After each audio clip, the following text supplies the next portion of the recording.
โรงเรียนบ้านห้วยปูเลยก็ต้องบอกว่าเป็นอีกหนึ่งกิจกรรมดีๆของสถานีวิทยุ FM 104.50 เมกะเฮิรตซ์ครับนะฮะที่เรามอบ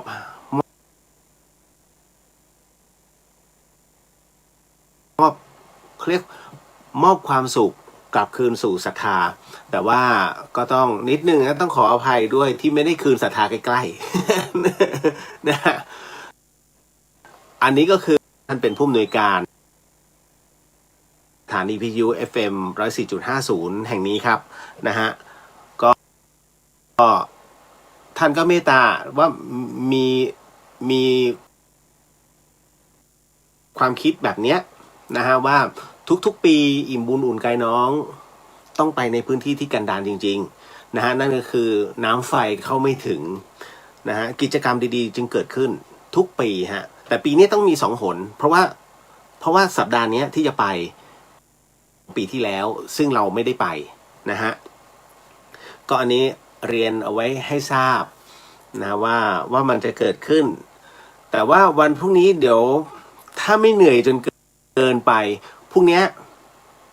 ผมต้องเอาของทั้งหมดเนี่ยออกมาที่ลานโพเพื่อจะเช็คก่อนว่าจะต้องมีอะไรบ้างนะฮะเพราะมีด้วยกัน2 โรงเรียน2หมู่บ้านใหญ่นะฮะที่จะต้องนำเอาสิ่งของเนี่ยไปร่วมกันช่วยเหลือนะข้างเย็นนะฮะเพราะว่ามันเป็นเมืองแต่ถ้าเมื่อไหร่ก็ตามที่คุณขึ้นเอาง่ายๆในเมืองเชียงใหม่เนี่ยลองขึ้นไปแค่ดอยสุเทพฮะ10 กิโลที่ขึ้นไปเนี่ยจากเชิงดอยนะฮะไปจนถึงวัดพระธาตุดอยสุเทพหนาวนะครับข้างบนเพราะว่ามันเป็นป่าแล้วก็อยู่ในที่สูงความกดอากาศจึงผิดกันนะฮะดังนั้นเนี่ยที่เราไปเป็นที่สูงทั้งหมดเลยนะฮะก็เลยค่อนข้างจะรับรู้ว่ายังเย็นแล้วก็หนาวด้วยนะฮะหลายๆคนก็เป็นห่วงว่าการไปบริจาคของในครั้งนี้เนี่ยด้วยเนื่องจากสถานการณ์ของโอไมครอนด้วยแล้วก็เป็นในส่วนของเดลต้าด้วยนะฮะมันจะไปทำอะไรหรือเปล่าหรือว่าจะเป็นอะไรเรียกเป็นคลัสเตอร์ไหม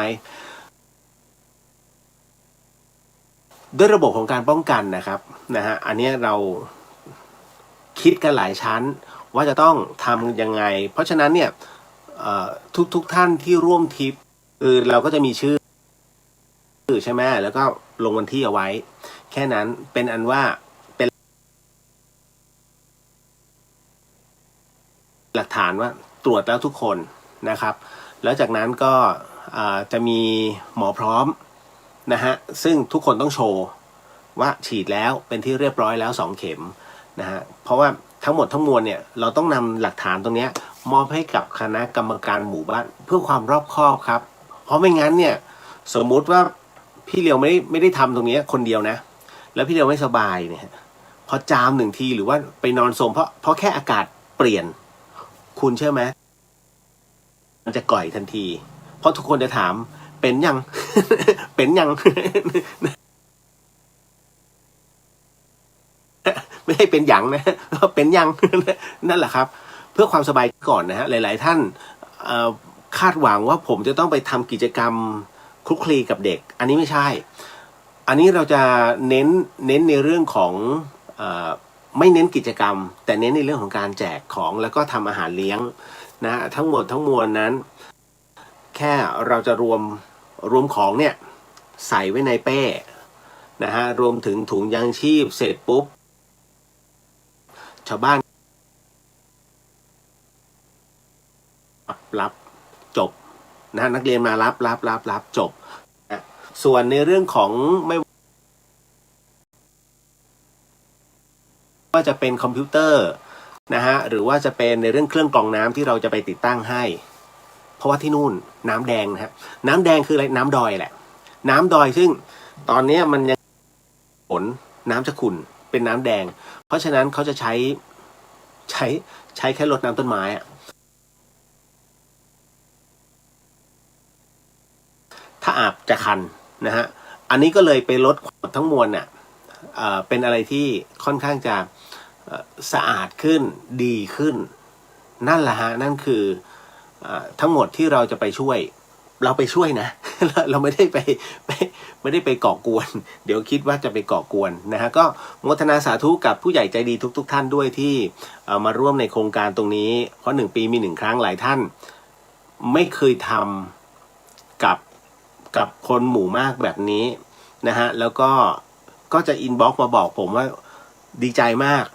นะฮะสุขใจมากที่ได้ร่วมนะฮะในร่วมบุญนะครับส่งข้าวของมานะฮะเพราะว่าเขาเคยทำแต่วัดบ้างแล้วก็โรงทานเล็กๆน้อยแต่พอมาเจอดีใจ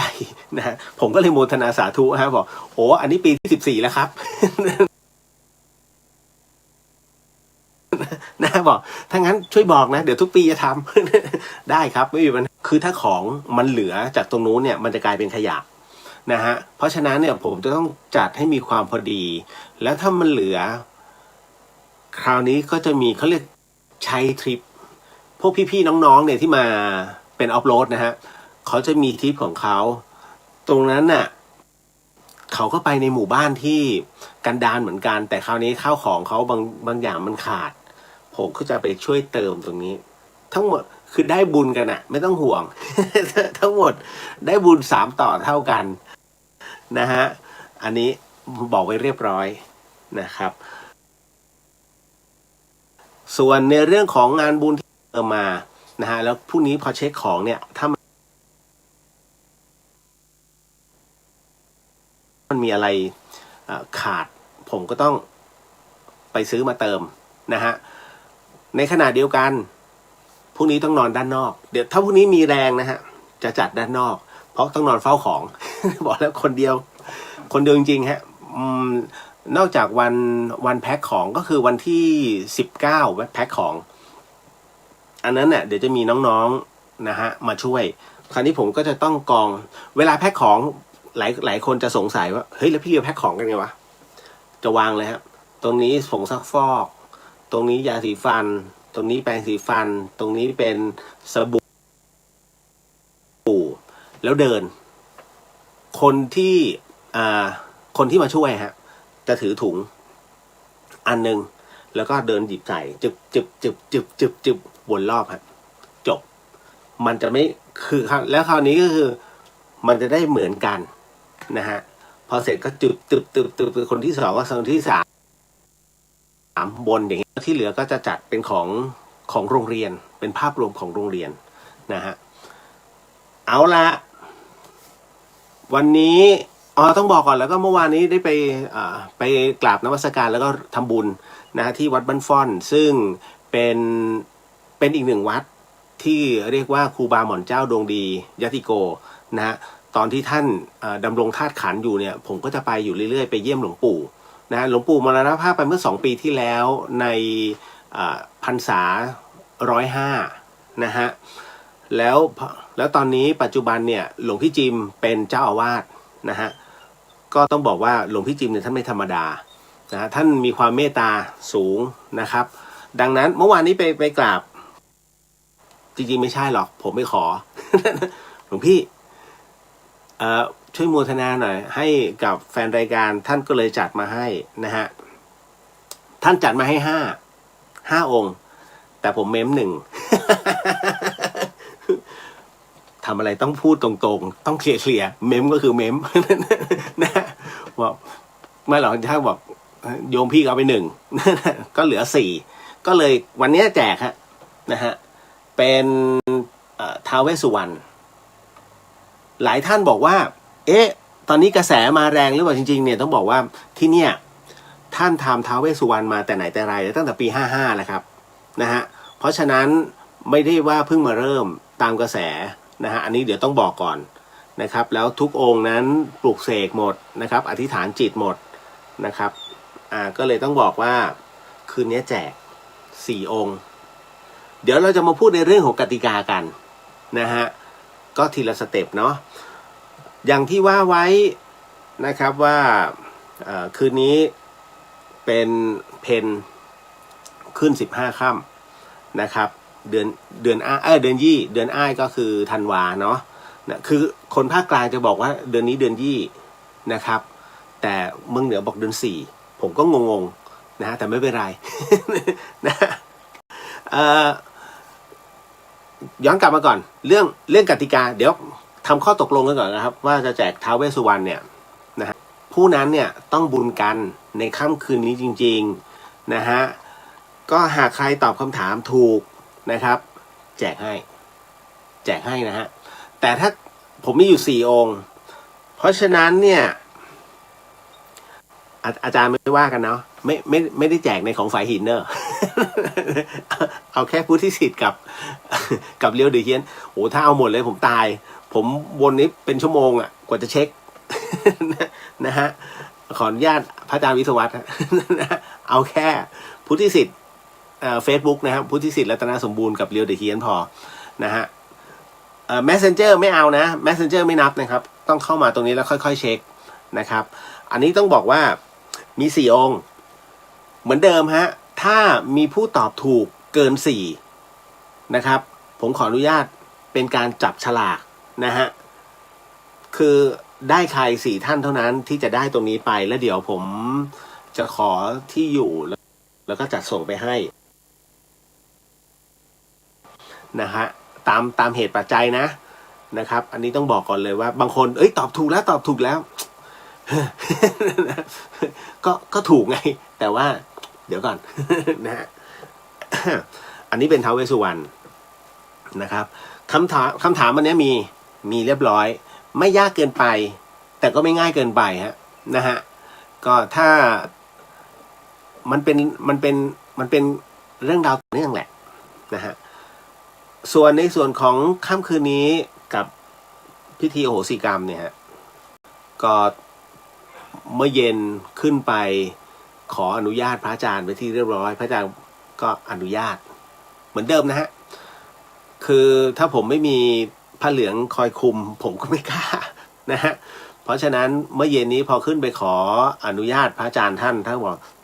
โอเคอนุญาตทำเลยนะฮะก็ตามนั้น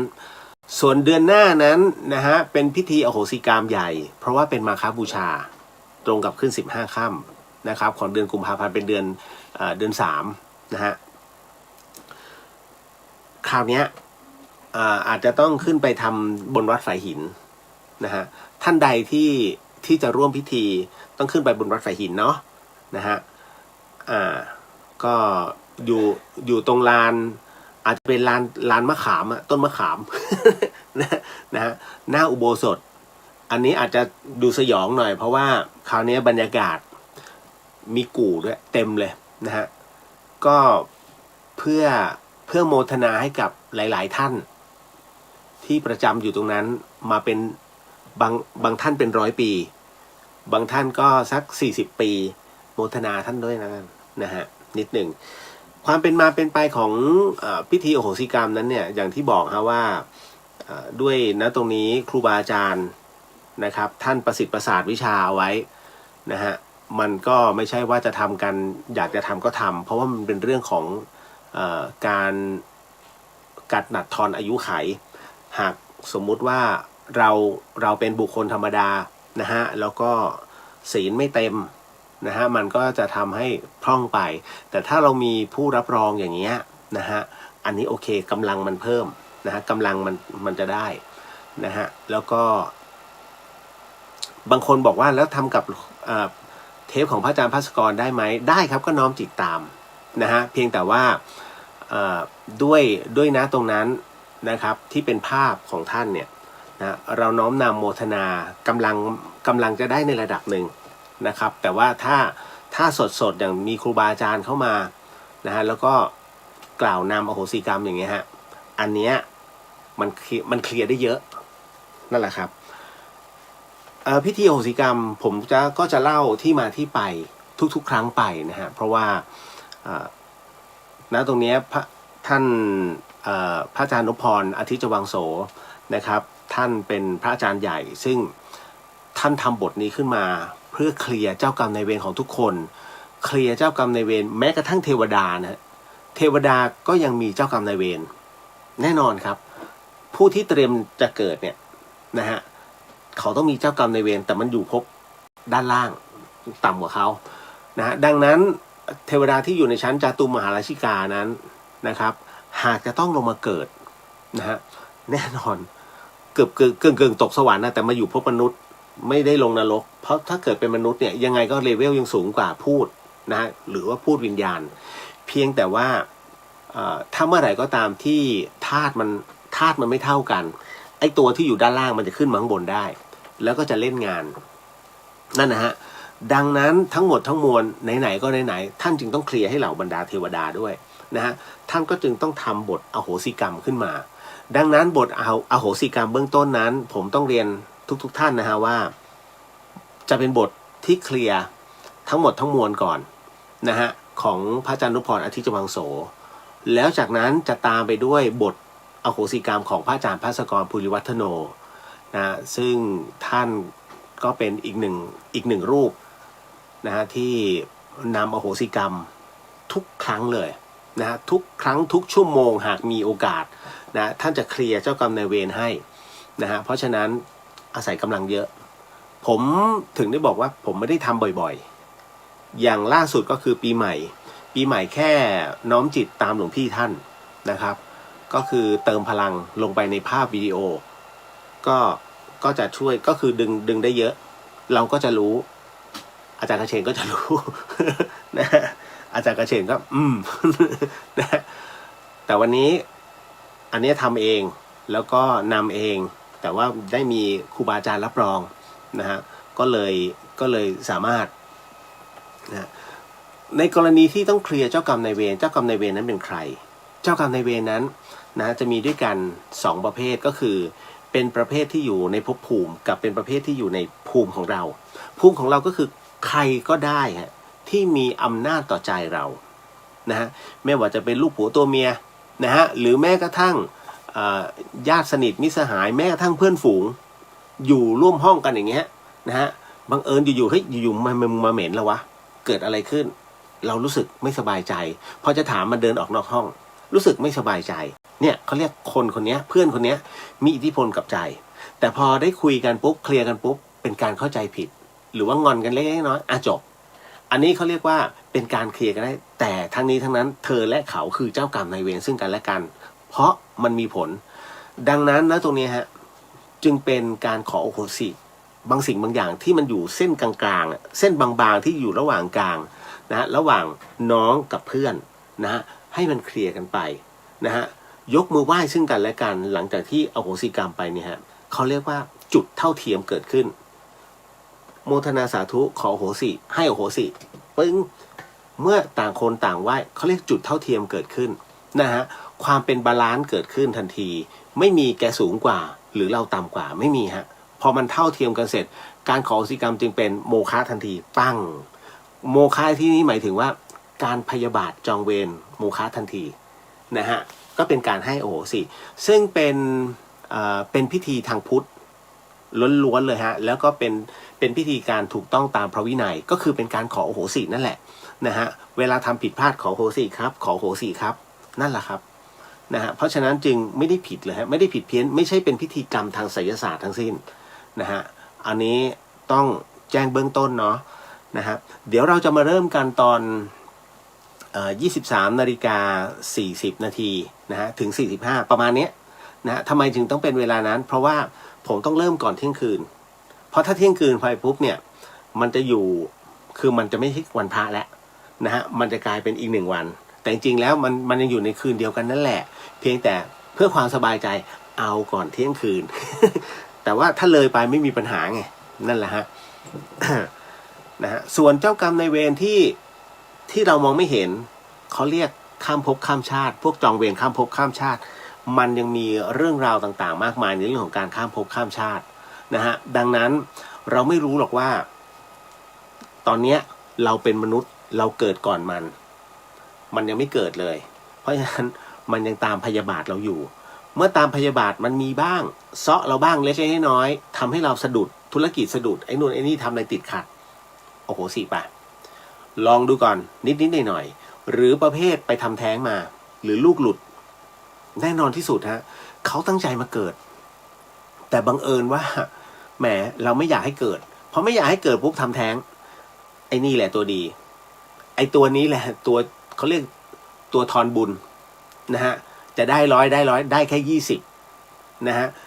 มันจะหมดเมื่อไหร่คนบางคนเคลียร์เจ้ากรรมนายเวรประเภทนี้ทั้งชีวิตก็ไม่หมดเพราะอะไรฮะเพราะว่ามีแนวโน้มว่าคนที่จะมาเกิดเนี่ยแล้วคุณไปทำแท้งเป็นผู้มีบุญอะไรซึ่งเป็นเช่นนั้นฮะรู้ได้อย่างไรก็รู้จากมึงทำอะไรก็ทำมามันทำมาทั้งชีวิตทำไมทำอะไรไม่ขึ้นมันต้องมีเหตุฮะนั่นแหละแล้วอะไรคือเขาเรียกว่าผู้มีบุญหมายถึงว่าถ้าเด็กคนนี้เกิดมาแล้วเติบโตมาเขาจะกลายเป็นหนึ่งในบุคคลสำคัญของประเทศหรือว่าทำประโยชน์ให้ส่วนรวมหรือถ้าสาหัสไปกว่านั้นเด็กคนนี้บวชขึ้นมาแล้วบรรลุธรรมซวยเลยนะมึง นะโอ้อันนี้เคลียร์กระจายฮะนะฮะทำไมจึงเป็นแบบนั้นมันมีเรื่องราวฮะคุณผู้ฟังดังนั้นเนี่ยทั้งหมดทั้งมวลถึงได้บอกว่าที่น่ากลัวที่สุดก็คือการทำแท้งนั่นแหละครับกว่าจะเคลียร์กว่าจะอะไรได้ต้องแสดงว่าเราแสดงเจตนาจริงๆแม้เมื่อตายลงเด็กนะฮะเมื่อไปทำแท้งเขาเนี่ยเมื่อตายลงเขาก็ไปเกิดไปเกิดแล้วเขาจะมาทำร้ายเราคนทุกคนย่อมมีพูดมีเทวดาประจำตัวดังนั้นคนที่เราไปฆ่าเขาเนี่ยก่อนเขาเกิดมันจะกลายเป็นพูดตัวพูดยังไม่เกิดแต่ตัวจิตจะไปเกิดแล้วตัวพูดยังจองล้างจองผ่านตัวเจ้ากรรมเนี่ยตัวเกาะเลยเพราะฉะนั้นจะทำอะไรก็ตามเนี่ยคุณจะโดนดูดหมดนะฮะก็มันผมเคยเล่าแล้วใช่ไหมว่ามันมีอยู่ตอนที่หลวงพี่ภัสกรทำพิธีอโหสิกรรมที่ธรรมสถานตอนต้นๆเลยนะฮะก็ตอนนั้นท่านส่งน้ำอยู่นะฮะยังไม่ทันออกมาก็มีเราก็จะนั่งกันอยู่หน้าธรรมสถานนั่งบันไดด้านหน้าเนี่ยนะฮะทุกคนก็มาในงานอโหสิกรรมแล้วเขาก็มาอกันแล้วเพราะยังไม่ถึงเวลานะฮะตรงลานโพก็ปรากฏว่ามีผู้หญิงคนหนึ่งเดินมาแล้วเอียงเดินเอียงมาเลยแล้วเราก็ตกใจน้องๆอีกคนก็อุ้ยแล้วมันก็หันมาถามพี่นิกเห็นป่ะนะครับกูว่าประมาณไม่3ก็4นะประมาณว่าคือเห็นน่ะว่าถูกเกาะมาประมาณ3คนแต่ไอ้น้องคนน่ะเห็น4 4เหรอวะพี่เห็นมา3นั่นอยู่ไหนคนวะนะฮะอีกคนนึงผมไม่เห็นไงแต่น้องมันเห็น4นะฮะคือสรุปว่าคนเนี้ยทำแท้งมา3ครั้งนะฮะแต่พอหลวงพี่ออกมาเสร็จปุ๊บเนี่ยก็เลยบอกหลวงพี่ครั้งนี้หนักเลยนะเพราะว่ามีโยมทำแท้งมาบอกหลวงพี่ก็เลยบอกคนไหนผมก็เลยชี้ให้ดูนู่นคนนู้นนั่นฮะท่านก็มองดูไม่เป็นไรเดี๋ยวหลวงพี่สงเคราะห์เป็นพิเศษโอ้ยวันนั้นนะฮะถามว่าเขาเคลียร์หมดไหม3 คนนะไม่ได้1ชีวิตที่ทำแท้งไปคุณจะถวายพระสังฆทาน1กระป๋องเงี้ยในกระป๋องนั้นมีทิชชู่เอาไปทำอะไรฮะวิญญาณไปทำอะไรทิชชู่น้ำขวดหนึ่งมียาแก้ปวด มียาแก้ปวดอยู่2-3 เม็ดกล่องนึงอ่ะคุณลองเปิดเถอะเป็นสังฆทานสำเร็จรูปแปะมันดึงหมดแหละนะอยู่แปะอยู่2 เม็ดนะฮะพารา2 เม็ดผงชามีอยู่ซองแต่เป็นกล่องนะมีอยู่ซองนิดนึงโปะไว้ข้างหน้าให้รู้ว่าเนี่ยชาแต่กล่องอากาศ พวกนี้ลงนรกหมดฮะพวกที่แปลงถังข้าวสังฆทานลงนรกหมดเพราะว่าคือผมคนหนึ่งที่ไม่เคยเชื่อเรื่องนรกสวรรค์จนวันหนึ่งที่ตายมันเจอประเภทที่อยู่ในมิตินั้นผมจึงเชื่อเลยว่ามึงมีแน่ๆมึงโดนแน่ๆตั้งแต่นั้นเป็นต้นมาเนี่ยผมถึงต้องมาพูดเรื่องประเภทเนี้ยทำไมถึงต้องเจาะจงนะฮะแล้วทำไมหลวงพี่ภัสกรจึงคุยสามเหลี่ยมภพภูมิเนี่ยท่านสอนสามเหลี่ยมภพภูมิท่านไม่สอนเรื่องสวรรค์เลยสวรรค์สอนเต็มที่แค่จาตุมหาราชิกาสังเกตไหมแต่ทำไมสอนนรกละเอียดเลยเพราะมันเป็นเรื่องใกล้กับบาปที่เราจะต้องทำใกล้กับกรรมที่เราจะก่อ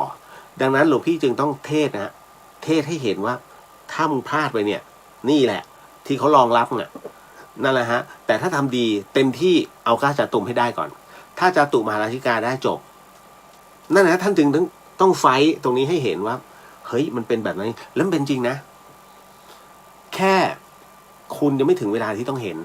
วันที่คุณถึงเวลาคุณจะบอกเลยอ๋อซีแล้ว สายไปแล้วนะฮะนั่นแหละผมเลยพยายามพูดพยายามถ่ายทอดให้ได้มากที่สุดนะฮะดังนั้นกรณีของผู้หญิงคนนั้นน่ะแม้จะเสร็จพิธีโอโหสิกรรมไปแล้วถามว่าตอนกลับก็ยังเอียงอยู่นะฮะก็เลยนัดน้องเขามา คือน้องอ่ะเขาก็รู้จักกันเป็นพิเศษนั่นแหละนะฮะเสร็จปุ๊บก็นัดน้องมาอีกวันหนึ่งนะฮะมาที่ธรรมสถานนี่แหละนะฮะแล้วคราวนี้วันนั้นหลวงพี่ภาสกรน่ะเสร็จปุ๊บเข้าห้องเลย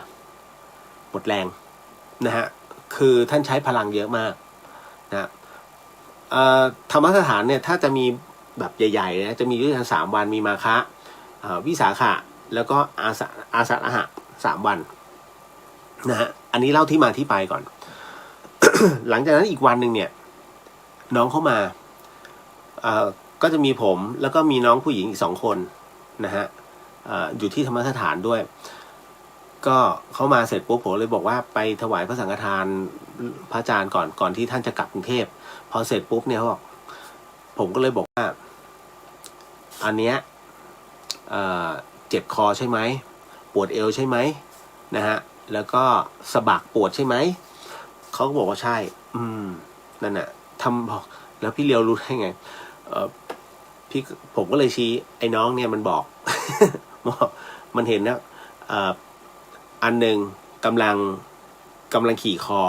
อีกคนหนึ่งกำลังใช้ปากดูดสะบักด้านหลังอยู่นะฮะอีกอันหนึ่งกำลังเข้าเอวอยู่กำลังถีบปึ๊กแต่เป็นเท้าเด็กไงถีบปุ๊กยังไงมันก็ไม่ ยังไงก็ปวดผมก็เลยบอกว่าช้ำใช่ปะบอกใช่แล้วเขาก็เลยเปิดให้ดูคือไม่มันคือมันมีผู้หญิงอยู่ด้วยนะไม่ใช่ว่าผมอยู่คนเดียวน้องเขาเลิกให้โอ้โหคุณเอ้ยช้ำตลอดเลยว่าโอ้โหทนได้ไงวะผมว่านี่ไปทนได้ไงเนี่ยช้ำทั้งตัวนั่นน่ะก็เลยให้พระปองดองไปเอาไม่อยู่พระปองดองเอาไม่อยู่ครับนะฮะก็เลยบอกให้อารัธนาท้าวเวสสุวรรณซะประมาณว่าเขาถอดไม่ได้อะถ้าถอดโดนเขาใส่อย่างนั้นนะฮะแต่คราวนี้คือเขาดีขึ้นพอเขาใส่พระปองดองเนี่ยดีขึ้นแล้วก็เหมือนกับอาการที่เอียงมันก็เดินตรงได้แล้วก็ขี่มอเตอร์ไซค์กลับนะฮะก็เลยคุยกับน้อง2 คนครับเดี๋ยวให้ดูถอดมันก็เรียบร้อยเหมือนเดิมเขาจ้องอยู่ไงเพราะว่าวิญญาณประเภทเนี้ยมันแค้นนั่นแหละฮะพูดถึงเรื่องแบบนี้มันค่อนข้างจะน่ากลัวเล่าสู่กันฟังนะครับ ดังนั้นเนี่ยถึงได้บอกว่าเรื่องของเจ้ากรรมนายเวรอะไรประเภทเนี้ยเราอย่าคิดว่ามันเป็นเรื่องงมงายถ้าเรื่องงมงายเนี่ยคำนี้จะไม่เกิดขึ้นในสังคมถูกไหมฮะเรายังพูดในเรื่องของอาหารการกินในอนาคตได้แต่ทำไมเรื่องราวในอดีตพอเวลาผ่านมาคุณบอกงมงายเห็นไหมมันมีอะไรหลายๆอย่างอีกหน่อยนึงจากนี้ไปอีก100 ปีเจเนอเรชันใน100 ปีข้างหน้าถ้ามาพูดถึงในเรื่องราวปัจจุบันมันก็จะบอกว่างมงาย อ๋อการเมืองไทยงมงาย นะเห็นไหมมันก็จะเป็นอย่างเงี้ยเพราะฉะนั้นมันไม่มีอะไรงมงายมันมีทั้งหมดทั้งมวลมันเป็นเรื่องที่ต่อเนื่องกันมาตามยุคสมัยแค่นั้นเลยนะฮะคุณยังไม่เคยอยู่ในยุคที่นิมานเหมินถนนนิมานเหมินนะยังไม่ค่อยมีบ้านคุณยังไม่เคยเจอถนนดอยสุเทพเป็นแค่ทางเกวียนแต่ถ้าผู้ที่เคยอยู่ในสมัยนั้นเขาก็จะบอกเลยอ๋อตรงนี้เมื่อก่อนมันเป็นทุ่งนาไอ้ตรงนี้มีต้นไม้นี่นู่นนั่นตอนนี้มันปรับมาเป็นตึกหมดแล้วเห็นไหมคนพวกนั้นแต่ถ้าคุณมาบอกโอ้ไม่เชื่อหรอกมันไม่น่าเป็นอย่างนั้นไปได้เห็นไหมมันก็แล้วแต่เนาะเอาล่ะก็ต้องบอกก่อนนะว่านี่คือความสำคัญของการขอโอโหสิกรรมแล้ววันนี้ผมก็ขออนุญาตนะครับเป็นตัวแทนของพระอาจารย์ภาสกร ภูริวัฒโนนะฮะซึ่งท่านก็ มรณภาพไปแล้วก็เพิ่งจะเสร็จพิธีสลายสังขารของท่านไปเมื่อวันที่18-19ธันวาคมนะฮะส่วนหนึ่งบรรจุอยู่ที่ธรรมสถานเป็นที่เรียบร้อยอีกส่วนหนึ่งอยู่ที่วัดมกุฏนะแล้วก็อีก2-3 ส่วนนะฮะก็อยู่กับญาติธรรมหลายๆคนที่วันนั้นที่ขอไปนะฮะทางพี่เอื้องก็อนุญาตไปนะฮะส่วนของผมอะจะเป็นส่วนที่เป็นชิ้นที่แปรสภาพก็เดี๋ยวจะเตรียมอัญเชิญสู่หอพระธาตุบุรพาจารย์ที่วัดสันติธรรมและอีกส่วนหนึ่งก็จะขออนุญาตพระอาจารย์เอาไว้บนวัดฝายหินนะฮะก็ในห้องหอของพระอภัยสารทะครูบาหลวงนะฮะก็ถือว่าเพราะว่าหลวงพี่ท่านก็ถือว่าเป็นศิษย์ของครูบาหลวงนะฮะก็จะอยู่ตรงนั้นกะโชว์เลยนะฮะเวลาท่านใดที่มากราบครูบาหลวงก็จะได้เห็นว่านี่ก็เป็นอีกหนึ่งตัวอย่างของพระนะฮะที่อยู่บนวัดฝายหินและท่านปฏิบัตินะฮะก็จะเกิดเรื่องราวขึ้นเป็นสตอรี่นะฮะให้คนได้ขยันในการปฏิบัตินั่นแหละเอาล่ะย้ำอีกครั้งหนึ่งนะฮะสำหรับผู้ที่เพิ่งเข้ามาใหม่คืนนี้แจกนะฮะท้าวเวสสุวรรณ4 องค์เช่นกันขออนุญาตทักทายก่อนเนาะแล้วเดี๋ยวไปเข้าสู่พิธีกันนิดนึงนะฮะ สวัสดีฮะน้องลิลลี่นะครับสวัสดีค่ะพี่เลียวนะฮะคุณปฐมพรสวัสดีค่ะนะฮะสวัสดีครับผมนะฮะคุณพักขพรใช่ไหมฮะ สวัสดีค่ะคุณเลียวสวัสดีฮะกุ๊บกิ๊บสวัสดีค่ะพี่เลียวพักผ่อนเยอะๆนะคะคุณแม่ฝากสวัสดีพี่เลียวด้วยค่ะสวัสดีฮะฝากคุณแม่ด้วยนะทั้งคุณพ่อคุณแม่เลยนะฮะคุณแสนสุขสวัสดีค่ะพี่เลียวสวัสดีครับผมนะฮะพี่ขวัญตาสวัสดีค่ะนะฮะน้องแมมสวัสดีครับพี่เลียวขอเมม1 องค์ด้วย อ๋อนิดหนึ่งพอดีว่าท่านบอกก็เอาไป1สิ ได้ครับได้ครับนะฮะ ทำดีสวัสดีพี่เลียวสวัสดีครับกุ๊บกิ๊บพี่เลียวคะข้าวมัทุปายาตจะได้กินเมื่อมีประเพณีใดบ้างคะขอพระคุณค่ะขอโทษถ้าทำให้งงไม่งงเหรอฮะข้าวมัทุปายาตทำยากจริงๆคือที่เห็นนะที่กวนด้วยนมเนยทั้งหลายอ่ะต้องสาวบริสุทธิ์นะฮะนั่นข้าวมัทุปายาตก็แล้วแต่งานนะงานหล่อพระก็อาจจะทำได้งานกฐินก็จะทำนะฮะก็แต่จริงๆข้าวมัทุปายาตทำยากนะฮะตอนที่นางสุชาดานำไปถวายอ่ะคือมันต้องท่านไหนนะเลี้ยงวัว9 คู่ใช่ไหมจาก9 คู่ต้องออกมาให้เหลือ9 ตัวจาก9 ตัวนั้นเอานมต้องเป็นนมบริสุทธิ์นะฮะแล้วก็พอคั้นนมมาเสร็จปุ๊บต้องเคี่ยว9 วัน9 คืนนะฮะแล้วก็มาทำเป็นส่วนผสมอีกอะไรหลายอย่างโอ้โหกรรมวิธีของที่นั่นนะประมาณนั้นเลยฮะตามมาด้วยคุณวริศนันท์สวัสดีค่ะพี่เลียวสวัสดีครับผมรอขออโหสิกรรมด้วยค่ะครับผมเสร็จปุ๊บก็ไปนอนซะ หลายคนบอก เพื่อการนี้โดยเฉพาะจะปลดปล่อยเนาะคุณพจนาสวัสดีค่ะนะฮะนิดนึงนะฮะเดี๋ยวนะฮะคุณธนวัฒน์สวัสดีครับพี่เลียวรายงานตัวครับสวัสดีครับผมนะฮะมาถึงคุณธนากรบอกว่าสวัสดีครับลิลลี่สวัสดีครับพี่เลียวสวัสดีครับคุณนพสวัสดีค่ะคุณเรียวเกือบไม่ทันอ๋อยังทันครับเพราะว่าเดี๋ยวอีกประมาณสักไม่อีกประมาณ6 นาทีนะฮะแต่จริงๆก็เดี๋ยวเล่นเลยก็ได้ครับ ใช้คำว่าเล่นเลยนะฮะลิตเติ้ลโฮปสวัสดีครับพี่เลียวสวัสดีครับผมคุณนัทสิทธิ์นะฮะสวัสดีครับพี่เลียวสวัสดีฮะคุณปริญญาสวัสดีครับพี่เลียวสวัสดีครับผมคุณนัทสวัสดีค่ะคุณเลียวสวัสดีครับนะฮะคุณจินชาสวัสดีวันพระค่ะคุณเลียวสวัสดีฮะสมัครสวัสดีเนาะคุณธัญรัตน์สวัสดีค่ะนะฮะยุ้ยยายคุณนายตื่นสายรอรับรางวัลบ้านฟ่อนขอบคุ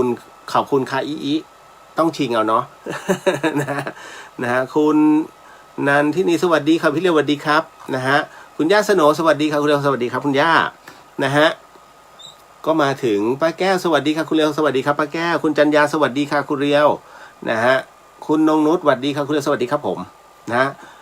คุณคุณนุ้ยสวัสดีค่ะคุณเลียวสวัสดีครับนะฮะก็ขออภัยถ้าผมอ่านทักชื่อผิดนะ ด้วยไม่เคยใส่แว่นเลยจุ้ยสวัสดีครับอัครวิทย์สวัสดีครับพี่เลียวนะฮะก็คุณกิตติศักดิ์รอพระอีอ๋ออันนี้เป็นยักษ์ครับ จบแล้วรอพระไม่ได้แล้วล่ะ นะฮะคุณวรินทร์สวัสดีครับคุณเลียวสวัสดีครับผมนะฮะน้องสาวินีสวัสดีค่ะเพิ่งเลิกงานค่ะไตเติ้ลโอ้นะฮะหวัดดีพี่เลียวหวัดดีจ่าพี่เติ้ลขจรศิลป์สวัสดีครับพี่เลียวหวัดดีฮะนะครับพี่สุวรรณยาสวัสดีครับสวัสดีครับพี่อากาศที่นู่นน่าจะนะน่าจะเย็นๆ ไตเติ้ลเนี่ยมารออะไรเพื่ออะไรคุณกรกมลสวัสดีครับคุณเลียวสวัสดีครับผมคุณลวิชาสวัสดีครับพี่เลียวมาทันพอดีคืนนี้โมทนาสาธุฮะก็เดี๋ยวอย่างที่ผมบอกนะเดี๋ยวจะเป็นบทเริ่มต้นของพระจันทร์นพพรก่อนคุณกิติศักดิ์ปีนี้ท้าวเวทมาแรงเพราะอะไรครับนั่นน่ะดิ ท้าวเวทบ้างไปท้าวฮิรันฮูก็คือท้าวฮิรันพนาศูนย์แล้วก็ถ้ำนาคาแรงมากปีนี้นะฮะ คุณบูนสวัสดีครับพี่รายงานตัวครับผมสวัสดีครับคุณจินทาวันนี้ถือศีล8ทำงานลืมทานเพลกำลังขาดน้ำตาลหวังว่าจะไม่คิดกติกาปวดขมอง ซ้อน8ชั้นเหมือนครั้งที่แล้วนะคะอ๋อนะฮะถ้าจะเป็นแบบสิ่งที่ตอบยากไม่ที่สุดสำหรับบุคคลทุกบุคคลเลยฮะเรื่องของการลำดับเครือญาติ ปวดหัว นะฮะพ่อของแม่ของพี่ตรงนั้นน่ะเฮ้ยมันเป็นด็อกเตอร์ส่วนพี่ของแม่ของเพื่อน โอ้สาธุสาธุสวัสดีค่ะสวัสดีครับผมพี่วรันทร์สวัสดีครับคุณเลียวนะฮะต่อดีครับอ้ายแล้วก็ญาติธรรมทุกท่านนะฮะตองก้าภูเขาไฟระเบิดถึงออสเตรเลียยังนะฮะกิตติศักดิ์ผมรู้จักวัดบ้านฟ่อนเพราะพี่เลียวเลยครับโอ้โหโมทนาสาธุฮะไปกราบตู้จิมไปขอ ถ้าไม่ได้คืนนี้ไปขอตู้จิมนะฮะคุณเมทาซีสวัสดีครับพี่เลียวสวัสดีครับผมนะฮะคุณสมพงศ์นะฮะบอกว่าดีครับพี่เลียวขอดูย้อนหลังครับวันนี้รายงานจากเชียงคำครับโอ้โมทนาสาธุงั้นพลาดไปแล้ว1นะฮะ นะฮะพี่บุญลมสวัสดีค่ะสวัสดีครับผมนะคุณมิตรชัยสวัสดีครับพี่เลียวสวัสดีครับนะฮะคุณจินชาพระอาจารย์เมตตามากๆเลยค่ะต้องใช้พลังขนาดนั้นกราบนะเจ้าค่ะเดี๋ยววันนี้มีเรื่องราวหลอนๆของวันก่อนที่ผมเล่าไปในเพจ DJ เลียวเดอะเฮียนนะฮะก็เดี๋ยวมาเล่าต่อนะฮะมันก็ที่เล่าไปมันเกินครึ่งไปแล้วนะฮะที่มีโยมแปลกๆเข้ามาหาท่านยังอึ้งๆนะคุณติ๊กสวัสดีค่ะคุณเรียวสวัสดีครับผมนะฮะอยู่ยุวพุทธใช่ไหมตอนนี้ นะคุณพิมพ์สวัสดีค่ะทุกท่านนะฮะสวัสดีครับคุณจริยาสวัสดีค่ะคุณเลียววันนี้เพิ่งฉีดเข็ม3ค่ะโอ้ยนะฮะหลายๆท่านก็น่าจะฉีดเข็ม3นะฮะคุณเบนสวัสดีค่ะเข้ามาฟังช้าไปครึ่งชั่วโมงเลยวันนี้ไม่เป็นไรฮะนะฮะคุณนายนาวิญญาณเด็กจะมีตั้งแต่แบ่งตัวอ่อนหรือว่าต้องรอให้มีทุกอย่างครบสมบูรณ์เมื่อไหร่ก็ตามที่มีการปฏิสนธิเกิดขึ้นและเดี๋ยวนะเมื่อไหร่ก็ตามที่มีการปฏิสนธิเกิดขึ้นนะฮะเป็นตัวเมื่อนั้นจึงมีจิตนะฮะเป็นตั้งแต่ตอนนั้นเลยฮะนั่นแหละครับอันนี้ก็คือทั้งตามหลักวิทยาศาสตร์แล้วก็ตามหลักพระพุทธศาสนาเลยนะฮะอันนี้ในเรื่องของการเจริญเติบโตของจิตนะฮะคุณประจักษ์สวัสดีครับคนดูพี่เลียวไม่ได้ทักทายกันนาน โมทนาสาธุฮะคุณมุติดีจ้าสวัสดีครับผมคุณธัญรัตน์สวัสดีครับคุณเลียวสวัสดีฮะน้องพนิชกิจสวัสดีครับผมนะฮะอ้วนสวัสดีครับพี่เลียวสวัสดีครับผมนะคุณใกล้รุ่งสวัสดีค่ะนะฮะสวัสดีครับผมอันนี้ไม่ใช่ท่านแตงโมนะ นะ อันนี้คุณซุงใช่ไหมฮะอ่านว่าซุงหรือทรงครับสวัสดีครับพระสุทนมโนราสวัสดีค่ะสวัสดีครับผมนะอุ๋ยสวัสดีค่ะพี่เลี้ยวทันเวลาพอดีขอบพระคุณมากน้องอุ๋ยผมยังไม่ได้ไปเอาเลยนะพอดีน้องเอาทัพพีมาให้เพิ่มเติมนะที่ธรรมสถานนะต่อเห็นข่าวเขาปิดหาดทั้งหมดนะครับแต่ส่วนมากจะกักตัวกันครับคนติดโควิดเกือบ150,000อันนี้ที่ออสเตรเลียเนี่ยจริงดิโอ้โหผมเพิ่งหายไม่มีอาการใดๆแต่เหนื่อยง่ายครับโอ้นะฮะเอาใจช่วยนะฮะคุณวรคุณวรรินทร์ใช่ไหมฮะสวัสดีครับพี่เรียวสวัสดีครับผมนะฮะอ่ะขออนุญาตครับเกินเวลานะฮะ ไหนๆก็ไหนๆนะอันเนื่องมาจากว่าวันนี้ฮะเป็นวันพระใหญ่ขึ้น15 ค่ำก็ต้องขออนุญาตนะครับ หลายๆท่านรวมถึงครูบาอาจารย์นะครับนะในค่ำคืนนี้ก็ต้องขออนุญาตครูบาอาจารย์คุ้มครองทุกท่านด้วยแล้วก็คุ้มครองตัวผมด้วยนะฮะขอบารมีของหลวงพี่ภัสกรด้วยนะครับสาธุสาธุสาธุนะฮะก็ต้องบอกว่าในเรื่องของการประกาศอโหสิกรรมนั้นทุกๆครั้งไปเราจะมีการชุมนุมเทวดาก่อนก็ขอให้ทุกท่านนั้นกำหนดใช้คำว่ากำหนดจิตตามนะฮะในบางส่วนหรือจะว่าตามก็ได้หากว่าไม่ทันเราน้อมจิตตามนะฮะในสิ่งที่ผมเป็นผู้นำกล่าวนะฮะทุกอย่างก็จะเป็นไปตามตัวจิตที่กำหนดอยู่แล้วนะครับสาธุสาธุสาธุ นะฮะนิดนึงนะครับก็อยากให้ทุกท่านได้เคลียร์ใจก่อนนะครับแล้วก็อะไรที่อยู่รอบข้างเคลียร์ให้หมดนะครับหมายถึงว่าอย่าได้มีอะไรมารบกวนแม้กระทั่งโทรศัพท์มือถือเพราะว่าถ้าจิตมันหลุดไปนะฮะมันไม่ต่อเนื่องสมมุติถ้าเราไม่แข็งอ่ะแล้วถ้ามันไม่ต่อเนื่องนะฮะไอ้ตัวนี้มันจะขาดช่วงไปนะฮะเดี๋ยวมันจะมาไม่เต็มเนาะสาธุสาธุ ขออนุญาตนะครับในส่วนของการชุมนุมเทวดาสาธุครับ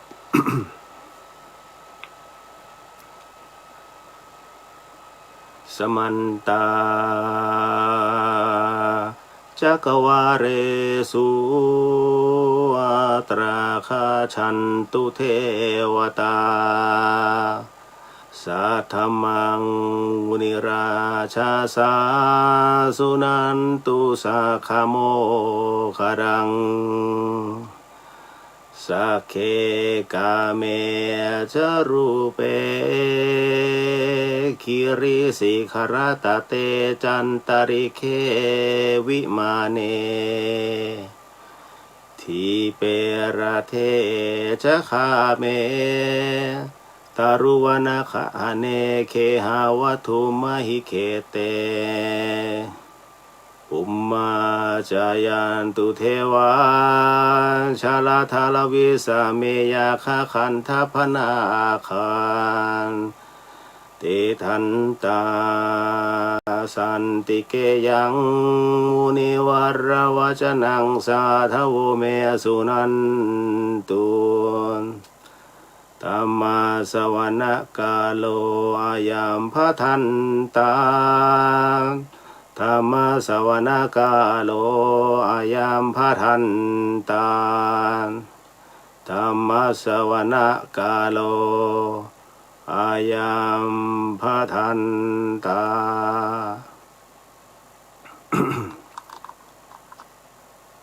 ว่าตามนะครับโมทนาสาธุโมทนาสาธุโมทนาสาธุขอพระบรมพุทธานุญาตขอพระองค์ทรงประทานพระวโรกาสให้ข้าพระพุทธเจ้าและคณะพร้อมด้วยพรหมเทพเทวดาทั้งหลายสรรพสัตว์ทั้งหลายสรรพเจ้ากรรมนายเวรทั้งหลายได้ทำพิธีขออโหสิกรรมในกรรมทั้งหลายทั้งปวงที่ข้าพเจ้าทั้งหลายได้เคยประมาทล่วงเกินแก่องค์พระศาสดา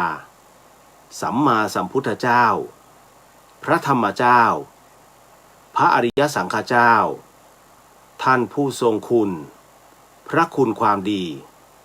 และบารมีธรรมทั้งหลายด้วยกายก็ดีด้วยวาจาก็ดี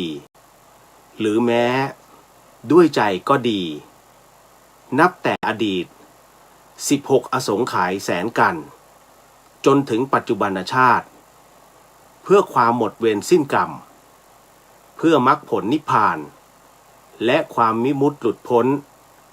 ได้โดยง่ายในฉับพลันนี้ด้วยเทินตั้งนะโม3จบพร้อมกันนะครับนะโมตัสสะภะคะวะโตอะระหะโตสัมมาสัมพุทธัสสะนะโมตัสสะภะคะวะโตอะระหะโตสัมมาสัมพุทธัสสะนะโมตัสสะภะคะวะโตอะระหะโตสัมมาสัมพุทธัสสะสัมมาสัมพุทโธประมาเทนะทวารตเยนะกตังสัพพังอปราทังขมตุโนพันเตสวาขาโตภควตาธัมโมปมาเทนะทวารตเยนะกตังสัพพังอปราทังขมตุโนพันเตสุปฏิปันโนภควโตสาวกสังโฆปมาเทนะทวารตเยนะกตังสัพพังอปราทังขมตุโนพันเตรัตนตเยปมาเทนะทวารตเยนะกตังสัพพังอปราทังขมตุโนพันเตสังโฆอริยสังโฆปมาเทนะทวารตเยนะกตังสัพพังอปราทังขมตุโนพันเตเถเรมหาเถเรปมาเทนะทวารตเยนะกตังสัพพังอปราทังขมตุโนพันเตทานบารมีทานอุปบารมีทานปรมัตถบารมีศีลบารมีศีลอุปบารมีศีลปรมัตถบารมีเนกขัมมะบารมีเนกขัมมะอุปบารมีเนกขัมมะปรมัตถบารมีปัญญาบารมีปัญญาอุปบารมีปัญญาปรมัตถบารมีวิริยะบารมีวิริยะอุปบารมีวิริยะปรมัตถบารมีขันติบารมีขันติอุปบารมีขันติปรมัตถบารมีสัจจะบารมีสัจจะอุปบารมีสัจจะปรมัตถบารมีอธิษฐานบารมีอธิษฐานอุปบารมีอธิษฐานปรมัตถบารมีเมตตาบารมีเมตตาอุปบารมีเมตตาปรมัตถบารมีอุเบกขาบารมีอุเบกขาอุปบารมีอุเบกขาปรมัตถบารมีญาณสัมปันโนปมาเทนะทวารตเยนะกตังสัพพังอปราทังขมตุโนพันเตญาณวิมุตติบารมีญาณวิมุตติอุปบารมีญาณวิมุตติปรมัตถบารมีญาณสัมปันโนปมาเทนะทวารตเยนะกตังสัพพังอปราทังขมตุโนพันเตมรรคผลนิพพานบารมีมรรคผลนิพพานอุปบารมีมรรคผลนิพพานวิมุตติปรมัตถบารมีญาณสัมปันโนปมาเทนะทวารตเยนะกตังสัพพังอปราทังขมตุโนพันเตคุรุอาจาริเยปมาเทนะทวารตเยนะกตังสัพพังอปราทังขมตุโนพันเตมาตาปิตเรปมาเทนะทวารตเยนะกตังสัพพังอปราทังขมตุโนพันเตโมทนาสาธุโมทนาสาธุ โมทนาสาธุขออัญเชิญพรหมเทพเทวดาสรรพสัตว์สรรพเจ้ากรรมนายเวรทั้งหลายของท่านทั้งหลายที่อยู่ณที่นี้จงมาณที่นี้ทั้งหมดจงมาณที่นี้ทั้งหมดจงมาณที่นี้ทั้งหมดขอพระภูมิเจ้าที่ที่ดูแลณที่นี้หรือที่พักอาศัยของทุกท่านที่ได้ชมได้ยินได้ฟังอยู่ช่วยเปิดทางด้วยขอท่านท้าวพระยายมราชท้าวเวสสุวรรณขอเมตตามาดูแลความเรียบร้อยขออย่าให้ใครมากลั่นแกล้งขัดขวางเมื่อมาถึงแล้วที่เป็นสัตว์ขอให้เป็นคนที่เป็นสัตว์ขอให้เป็นคนที่เป็นสัตว์ขอให้เป็นคนที่เป็นคนแล้วขอให้เป็นคนโดยสมบูรณ์บริบูรณ์ที่เป็นคนแล้วขอให้เป็นคนโดยสมบูรณ์บริบูรณ์ที่เป็นคนแล้วขอให้เป็นคนโดยสมบูรณ์บริบูรณ์ด้วยแขนขาตาหูจมูกลิ้นกายใจอวัยวะอาการ32ครบถ้วนด้วยแขนขาตาหูจมูกปากลิ้นกายใจอวัยวะอาการ32ครบถ้วนด้วยแขนขาตาหูจมูกปากลิ้นกายใจอวัยวะอาการ32ครบถ้วนขอให้หายจากทุกขเวทนาขอให้หายจากทุกขเวทนาขอให้หายจากทุกขเวทนาข้าพเจ้าขอแผ่ความดีให้ข้าพเจ้าขอแผ่ความดีให้ข้าพเจ้าขอแผ่ความดีให้ขอให้พูดได้ขอให้พูดได้ขอให้พูดได้ขอให้พูดภาษาไทยขอให้พูดภาษาไทยขอให้พูดภาษาไทยขอให้ฟังภาษาไทยรู้เรื่องขอให้ฟังภาษาไทยรู้เรื่องขอให้ฟังภาษาไทยรู้เรื่องขอให้สมทานศีล5ได้ขอให้สมทานศีล5ได้ขอให้สมทานศีล5ได้บัดนี้ท่านทั้งหลายไม่ได้ทำกรรมชั่วอยู่จึงสมทานศีล5ได้บัดนี้ท่านทั้งหลายไม่ได้ทำกรรมชั่วอยู่จึงสมทานศีล5ได้บัดนี้ท่านทั้งหลายไม่ได้ทำกรรมชั่วอยู่จึงสมทานศีล5ได้ขอให้ท่านทั้งหลายจงสมทานศีล5ว่าตามข้าพเจ้าขอทุกท่านร่วมน้อมจิตน้อมใจเพื่อให้เหล่าสรรพสัตว์สรรพวิญญาณสรรพเจ้ากรรมนายเวรทั้งหลายได้สมทานไปพร้อมกับพวกเราขอพวกเราจงว่าพร้อมกันและน้อมใจไปด้วยกันพุทโธธัมโมสังโฆศีลข้อ1ไม่ฆ่าสัตว์ศีลข้อ2ไม่ลักทรัพย์ศีลข้อ3ไม่ประพฤติผิดในกามศีลข้อ4ไม่พูดเท็จศีลข้อ5ไม่ดื่มสุราและของมึนเมาบัดนี้ข้าพเจ้าตั้งใจรักษาศีลแล้วบัดนี้ข้าพเจ้าคือผู้มีศีล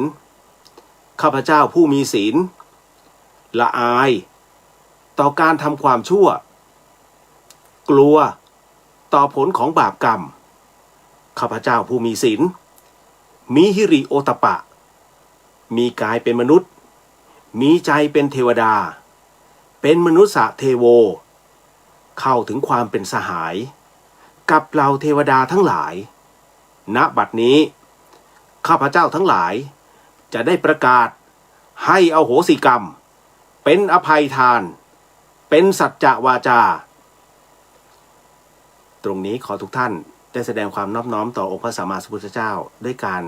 ตั้งนะโมพร้อมๆกันหรือกำหนดจิตตามนะครับนะโมตัสสะภะคะวะโตอะระหะโตสัมมาสัมพุทธัสสะนะโมตัสสะภะคะวะโตอะระหะโตสัมมาสัมพุทธัสสะนะโมตัสสะภะคะวะโตอะระหะโตสัมมาสัมพุทธัสสะขอให้ทุกท่านว่าตามนะครับ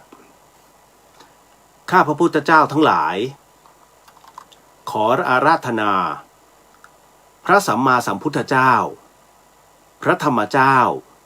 พระอริยสังฆเจ้าพระปัจเจกพุทธเจ้าพระอสีติมหาสาวกเจ้าพระอรหันตสาวกเจ้าทุกพระองค์ท่านท้าวพญายมราชท่านท้าวจตุโลกบาล พระสยามเทวาธิราช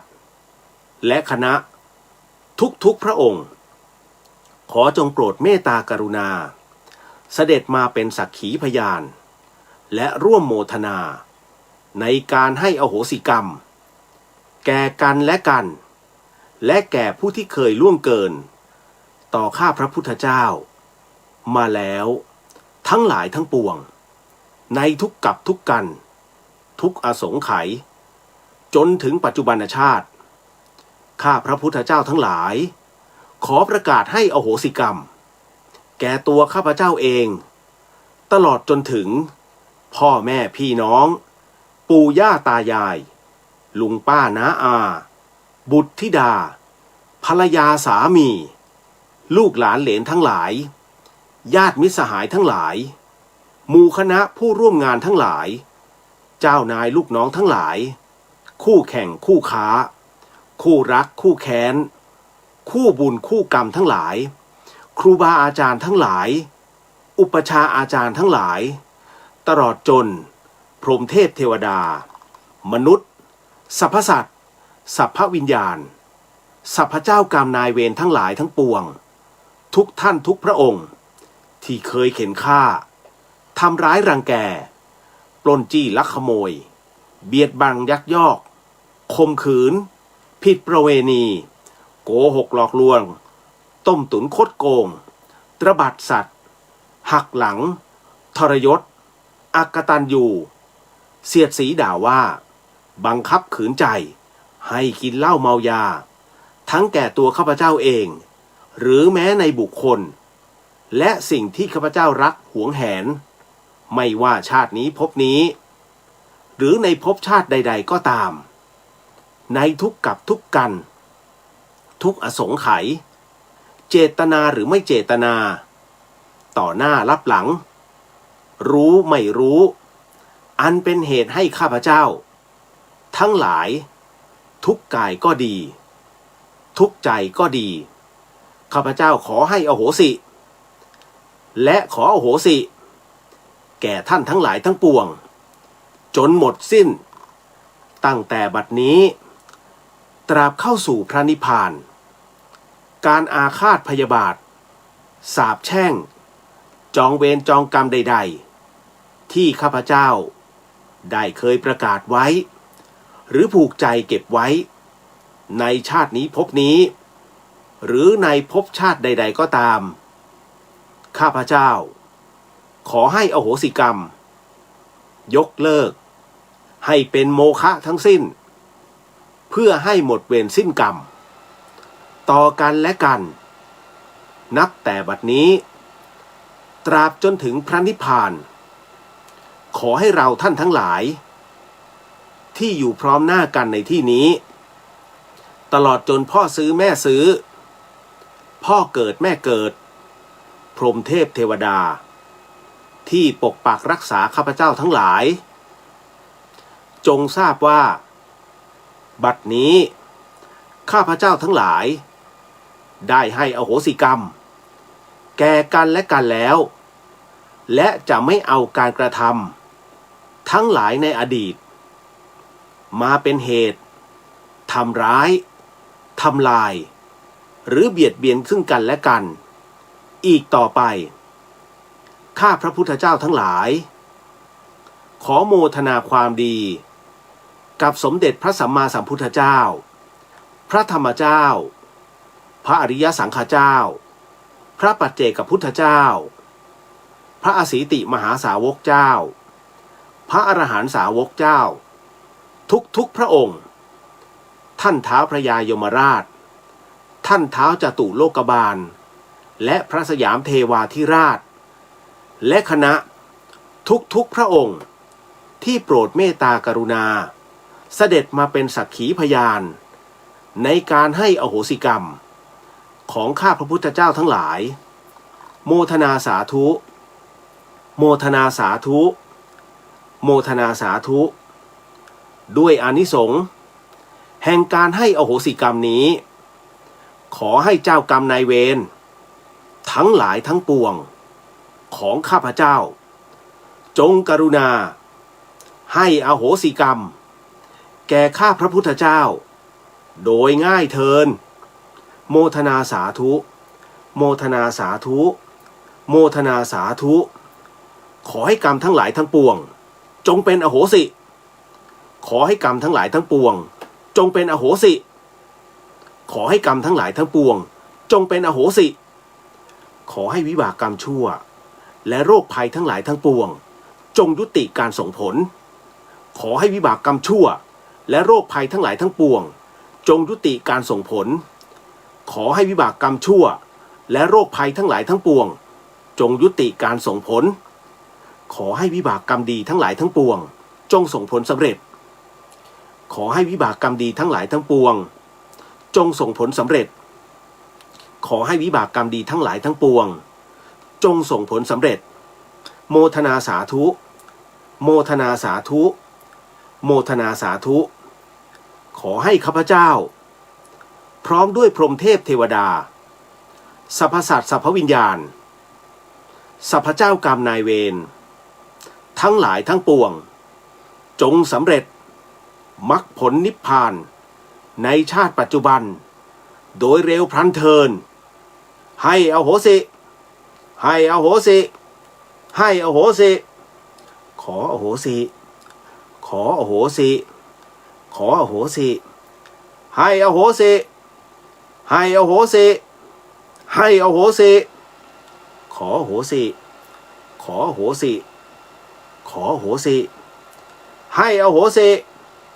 ให้อโหสิให้อโหสิสาธุสาธุสาธุเอาละครับก็ขออโหสินะครับของทุกท่านด้วยนะฮะอะไรที่เคยกล่าวล่วงเกินหรือว่าไปกระทบจิตใจของทุกท่านนะฮะที่ออกอากาศอยู่ทาง FM 104.50 เมกะเฮิรตซ์แล้วก็ในช่อง YouTube ทั้งหมดทั้งมวลผมขออโหสิด้วยนะฮะขออโหสิกรรมทั้งหมดทั้งปวงแล้วก็ให้อโหสิทุกท่านนะครับให้อโหสิด้วยนะฮะให้อโหสิทุกท่านด้วยครับนะฮะขออโหสิและให้อโหสินะครับนะพร้อมๆกันนะครับ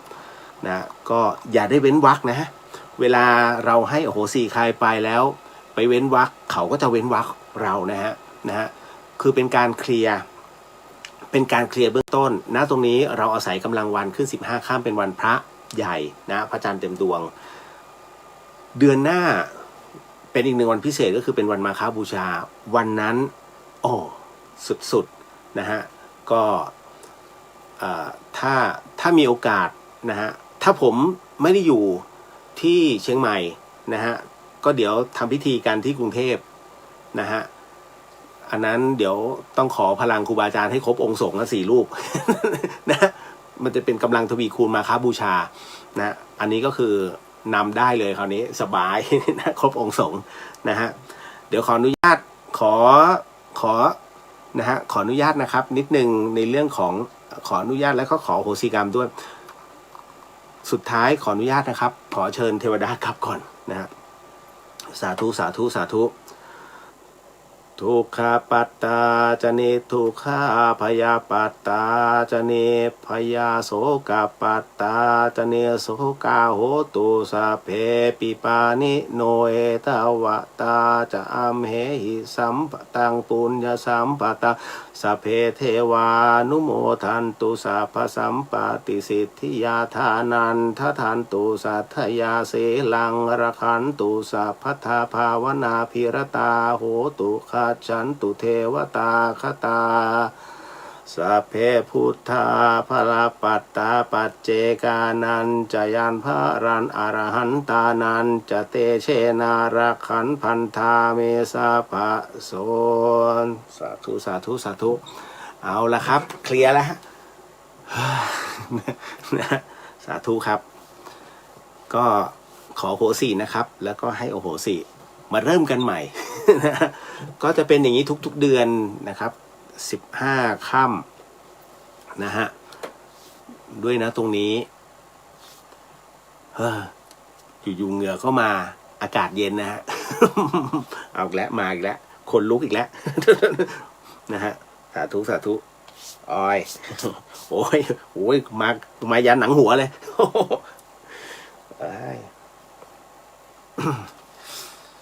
ขออนุญาตนะครับ สาธุนะครับอาจจะเคลียร์ใจบ้างนะครับหลายๆท่านแล้วก็อันนี้อย่างที่ผมเรียนไว้เบื้องต้นว่าบทแรกเป็นของพระอาจารย์ใหญ่ก็คือเป็นของพระอาจารย์นุพร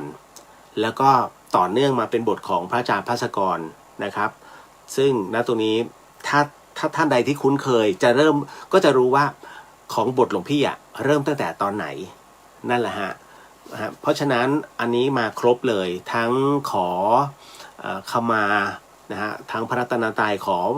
อเข้ามาตั้งแต่พระพุทธเจ้าทุกๆพระองค์มาเรื่อยมาจนถึงครูบาอาจารย์รวมไปถึงเจ้ากรรมนายเวรแล้วจากนั้นก็มาเข้าสู่บทของพระอาจารย์ภัสกรคราวนี้ก็จะเคลียร์ทั้งหมดเลยนะฮะจริงๆมันเป็นลำดับขั้นถามว่านานไหมนานคือเด็กรุ่นใหม่อาจจะไม่ทราบนะฮะผมก็คือคนรุ่นใหม่เมื่อก่อนเป็นเจนX นะฮะเดี๋ยวนี้มันเป็นZแล้วใช่ไหมฮะนะครับผมเองก็ไม่เคยเชื่อเรื่องราวประเภทนี้นะฮะจนกระทั่งมาเจอเองพอมาเจอคือด้วยมันจริงๆนะคุณถ้าคนเราทุกข์ไม่มากคือถ้ามันไม่ทุกข์จนสุดจนที่หลุดไปแล้วคุณจะไม่เชื่อเลยเหมือนกับครั้งหนึ่งที่พระอาจารย์ภัสกรเคยเล่าว่าท่านเป็นผู้ที่ไม่ชอบแขกเลยเพราะว่ากลิ่นตัวแรงมากจนกระทั่งเขาเรียกธรรมะมันจัดสรรหลวงพี่นั่งรถที่อินเดียมีแขกมานั่งด้วย แล้วนะฮะสเมลมากอย่างรุนแรงคือท่านเหม็นจนแบบตอนหลวงพี่เคยเล่าครับเหม็นจนขนาดที่กายทิพย์ของท่านเนี่ยคืออีกหนึ่งจิตอีกหนึ่งดวงท่านหลุดออกมานอกรถนะฮะคือประมาณว่าหลุดออกมานอกรถท่านยังตกใจเลยเฮ้ยกูหลุดไม่ได้เหม็นขนาดจิตหลุดอันนั้นนะฮะนั่นก็คือเมื่อเวลามันถึงจวนเต็มที่แล้วเนี่ยคุณจะเจอสภาพเหตุการณ์แบบนั้นซึ่งผมโดนมาแล้วจากคนที่ไม่เคยเชื่อคนที่เป็นคนที่ใช้คำว่างมงายมาจัดจ้านมากที่สุดนะฮะเวลาใครไปวัดเราก็ทั้งที่เราก็เป็นเด็กวัดเก่านะแต่เราไปเพื่อขนม พูดกันง่ายๆสมัยเด็กๆเราไปเพื่อขนมไงนะฮะแล้วพอโตขึ้นนานๆได้เข้าวัดเราก็เห็นคนนู้นคนนี้เขาทำจนกระทั่งแบบไปทำอีกแล้วเดี๋ยวไปลงไอ้นู่นไอ้นี่ไอ้นั่นยันบ้างนะฮะเราก็งมงายว่ะนะเห็นออกมาทีไรก็ถูกแทงตายทุกทีนะคือประมาณนี้เป็นคนที่ลบหลู่มากๆไม่เชื่อจนเรามาเจอด้วยตัวเองคราวนี้คุณผมถึงบอกว่ามันต้องอาศัยการคนอย่างผมต้องอาศัยการเวลาในการขัดเกลาแล้วพอมาถึงจุดหนึ่งครั้งเนี้ยคนประเภทผมจะเป็นคนที่ถ่ายทอดได้ดีมากๆเพราะมันไม่เชื่อมาก่อนแต่พอเชื่อปุ๊บเนี่ยโอ้โหคราวนี้คุณมันมีอะไรหลายอย่างที่ตีเข้ามาผมถึงได้บอกว่าลองปฏิบัติดูนะฮะแล้วคุณจะรู้ว่าพระพุทธศาสนาเนี่ยสนุกมากดูเหมือนน่าเบื่อที่น่าเบื่อเพราะว่าการถ่ายทอดของครูที่เราเคยเรียนในสมัยมัธยมเนี่ยท่านถ่ายทอดไม่ชัดเจนมันจึงทำให้งานพระศาสนาเลยดูน่าเบื่อแต่ถ้าคุณเจอครูบาอาจารย์ที่ถ่ายทอดได้ดีสนุกเข้าใจแล้วกึ่งขำๆนิดๆแต่ปฏิบัติได้นะไม่ให้สนุกเลอะเทอะนะอย่างเสียดายจะยกตัวอย่างหลวงพี่ภัสกรท่านก็ไม่อยู่แล้วนะฮะอย่างง่ายๆถ้าแบบสมมุติถ้าหลวงพี่อยู่อย่างหลวงพี่เนี่ยท่านถ่ายทอดสนุกเข้าใจแล้วปฏิบัติง่ายนั่นนะฮะถ้าท่านเจอแบบนั้นแล้วถูกจริตนะมันไปต่อได้แล้วมันมีอะไรมากมายที่จะเข้ามาแบบคุณจะคุยกับใครไม่ได้เลยเพราะว่าคุณจะเก็บคำถามไว้ในใจจริงเหรอวะจะถามใครดีวะแล้วมันเกิดขึ้นกับเราได้ยังไงวะจริงๆนะฮะเรื่องหลายๆเรื่องที่มันเกิดขึ้นในสมาธิเรื่องหลายๆเรื่องที่เกิดขึ้นอย่างวันนี้มีน้องคนหนึ่งส่งคำถามมาให้ผมในเรื่องของศีล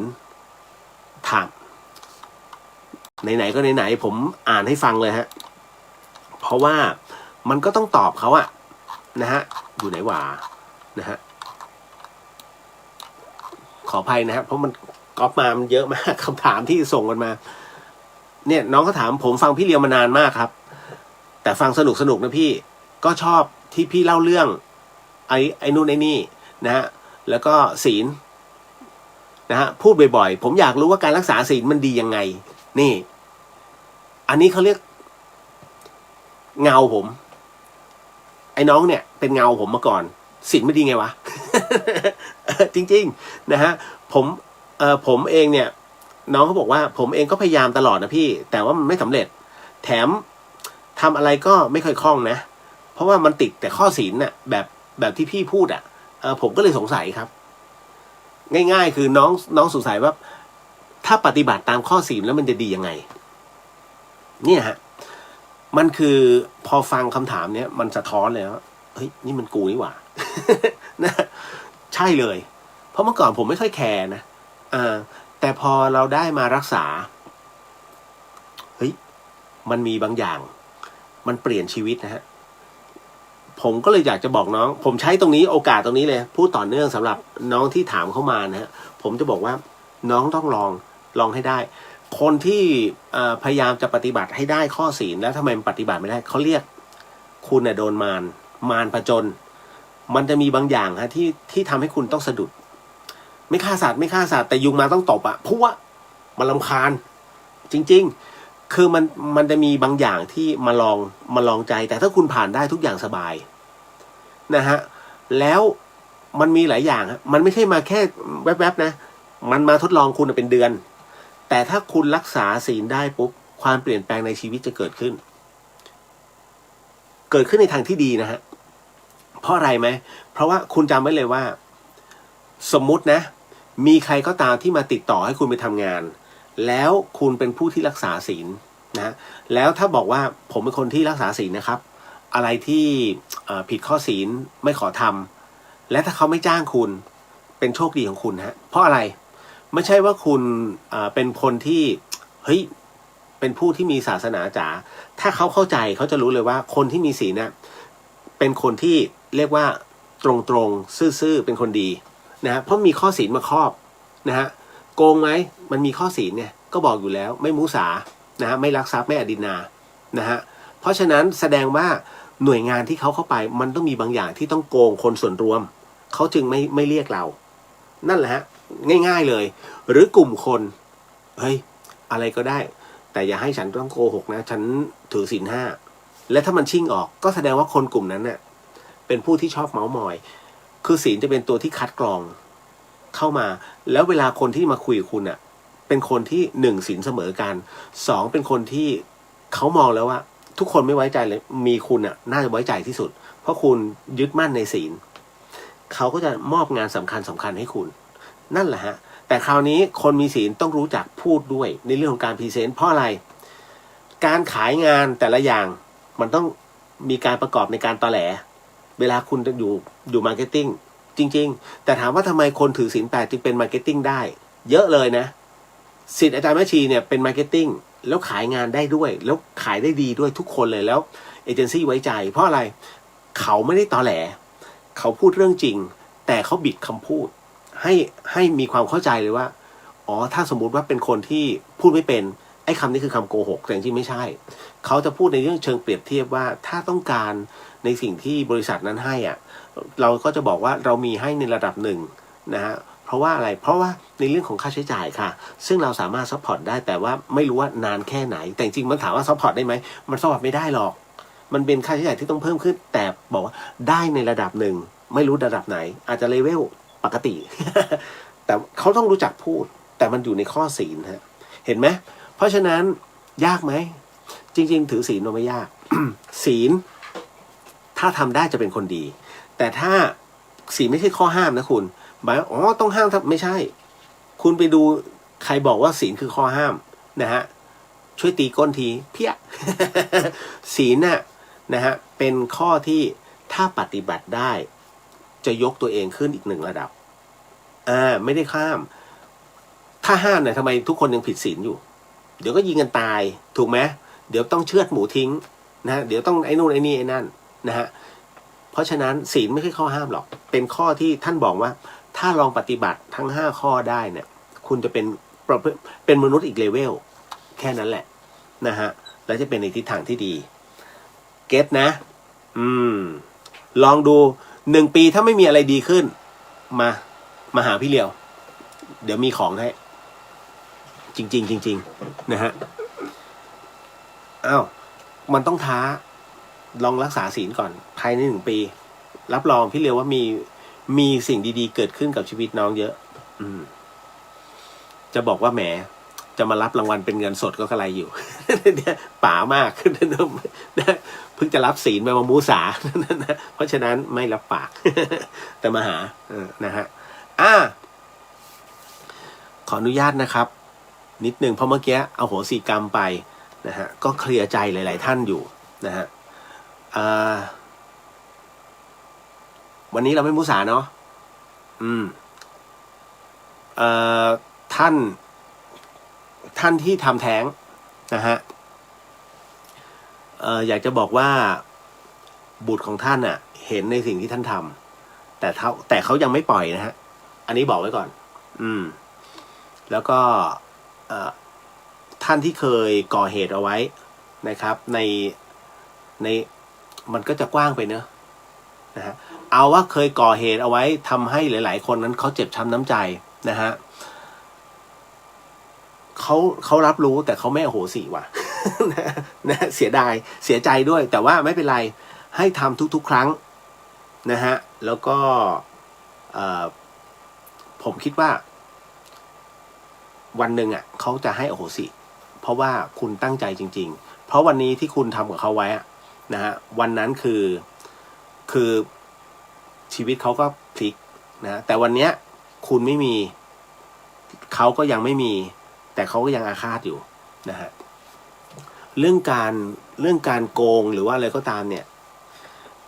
มันเกิดขึ้นในใจทุกคนแต่การเวลามันจะพิสูจน์แล้วว่าฉันก็รู้สึกเสียใจนะฮะอันนี้ บอกไว้ก่อนนะฮะเอาละขออนุญาตนะครับขอโหสิเนาะนะครับแล้วก็พยายามจะเคลียร์แต่ว่ามันเคลียร์ไม่ได้บางคนนะฮะคืออย่างนี้พระพุทธเจ้าท่านก็ตรัสเอาไว้แล้วว่าสิ่งที่พระพุทธองค์นั้นไม่สามารถจะช่วยเหลือได้ก็คือ1ในเรื่องของปัญญาของแต่ละคนนะฮะเพราะฉะนั้นปัญญาของแต่ละคนนั้นไม่เท่ากันนะฮะ2ในเรื่องของกรรมบุพกรรมท่านไม่สามารถจะเคลียร์กรรมของทุกคนได้เพราะฉะนั้นกรรมใครกรรมมันนะฮะในส่วนของความเข้าใจในเรื่องของอะไรก็ตามนะอย่างที่3พระพุทธองค์ก็ไม่สามารถจะเคลียร์ให้ได้ในเรื่องของการเข้าถึงธรรมนะและอีกประเภทหนึ่งก็คือความไม่เชื่อในเรื่องของธรรมะในสิ่งที่ทุกคนต่อต้านคนที่ต่อต้านท่านไม่สามารถจะไปเปลี่ยนตัวจิตให้เขามาเชื่อในจุดนี้ได้ดังนั้น4อย่างเนี้ยที่องค์พระสัมมาสัมพุทธเจ้าท่านทรงตรัสแล้วท่านทำให้ไม่ได้นั่นแหละแต่การอโหสิกรรมนั้นเป็นการบอกกล่าวแล้วก็เคลียร์นะทั้งปัจจุบันแล้วก็ในส่วนของในอดีตชาติที่เราเคยล่วงเกินอย่างที่ผมบอกไว้ตามทฤษฎีสมดุลโลกสมดุลใจของหลวงพี่นะฮะเมื่อมีวันนี้ต้องมีพรุ่งนี้ถูกไหมนะเมื่อผ่านวันนี้ไปวันนี้จึงกลายเป็นอดีตดังนั้นเช่นเดียวกันนี่คือปัจจุบันชาติแน่นอนที่สุดมันต้องมีชาติหน้านะฮะเมื่อมีชาติหน้ามันต้องมีในอดีตชาตินะฮะและผลของการกระทำณปัจจุบันนี้มันมี2 ผล 2 ทางฮะส่งผลในชาตินี้นะฮะซื้อหวยปุ๊บถูกเลยวันนี้ถูกไหมส่งผลชาตินี้แต่มันเป็นบุญจากชาติที่แล้ว มันมาเกื้อหนุนชาตินี้นะฮะเราจึงถูกรางวัลและเมื่อเราทำความดีเสร็จปุ๊บนะฮะหากความดีเราหมดอายุขัยก่อนความดีนี้จะตอบแทนมันจะข้ามไปรอคุณในชาติภพหน้าเช่นเดียวกันทำไมเราทำไอ้นู่นทำนี่ทำไม่ขึ้นวะนะฮะโอ้ยิ่งทำมันยิ่งมีแต่เรื่องราวเข้ามาคนนู้นมาฟ้องคนนี้มาฟ้องเพราะอะไรทุกคนคือเจ้ากรรมเนี่ยมันข้ามมาจากข้ามชาติภพที่แล้วเพราะชาติภพที่แล้วยังใช้ไม่หมดมันเกี่ยวเนื่องเกี่ยวข้องนะหรือทำตั้งแต่ชาตินี้ก็มาใช้ชาตินี้เลยยิงเขาปุ๊บติดคุกทันทีนี่นะอันนั้นคือในส่วนของการกระทำแต่ในเรื่องของตัวจิตวิญญาณอีกเรื่องเลยนะเรื่องของการฆ่าคนนั่นนะฮะถ้าเคลียร์จบภายในชาตินี้คือจบแต่ถ้าจบไม่ได้เรียบร้อยนั่นแหละเอาละผมว่าผมอธิบายเคลียร์ทุกเรื่องเนาะนะฮะมา สาธุนะครับ สาธุกับทุกท่านด้วย ก็ไม่ได้ไม่คือไม่อ่าน เพราะว่าหลายท่านเคลียร์ลงตัวนะฮะก็ดีด้วยครับโมทนาสาธุเดี๋ยวไปอ่านอีกทีครับเพราะว่าเคลียร์ใจเยอะมากมาส่วนในเรื่องราวเรื่องหลอนๆฟังเล่นๆสนุกที่เกิดขึ้นในธรรมสถานผมเขียนเอาไว้ในเพจของดีเจริวเดอะเฮียนเรื่องของหลอนๆที่เกิดขึ้นคืออย่างนี้บางสิ่งที่พระพุทธองค์นั้นท่านก็ยอมรับอย่างเช่นภิกษุผู้หากภิกษุรูปใดนะฮะที่ถูกผีเข้าแล้วไปกินของสดหรือว่าฉันของสดไม่ว่าจะเป็นซกเล็กหรือว่าลาบลู่อะไรต่างๆนั้นหรือแม้กระทั่งเนื้อสดไปกัดกินนะด้วยความอร่อยพระพุทธองค์ถือว่าอันนั้นน่ะไม่อาบัติเพราะไม่ได้เป็นตัวตนของท่านนะฮะอันนี้ยกเว้นว่าภิกษุที่มีสติสัมปชัญญะอันนั้นถือว่าอาบัตินะครับคราวนี้เป็นเรื่องพอมันมีประโยคนี้ขึ้นมามันมีเรื่องตรงนี้ขึ้นมา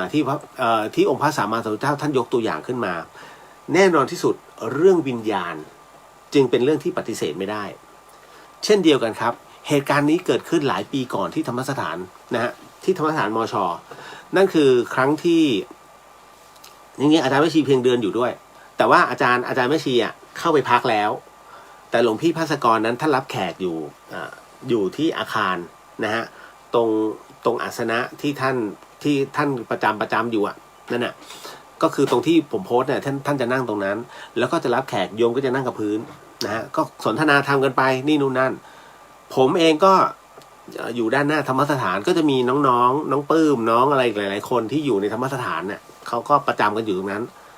เราก็ไม่รู้หรอกก็มีผู้หญิงมา2 คนนะฮะเอามอไซค์มาแล้วก็เดินมาถึงนะฮะเข้ามาอีกคนนึงคือเดินมาแปลกๆแต่ผมไม่ได้สนใจเพราะผมเล่นไงหมีอยู่นะฮะก็เดินมาเสร็จปุ๊บสักครู่หนึ่งน้องก็บอกพี่นิกดูสิอีกคนนึงแปลกๆไหมคือผมต้องบอกว่าเด็กๆที่ธรรมสถานเนี่ยเมื่อก่อนเนี่ยสมัยอยู่กับหลวงแม่ผมอะ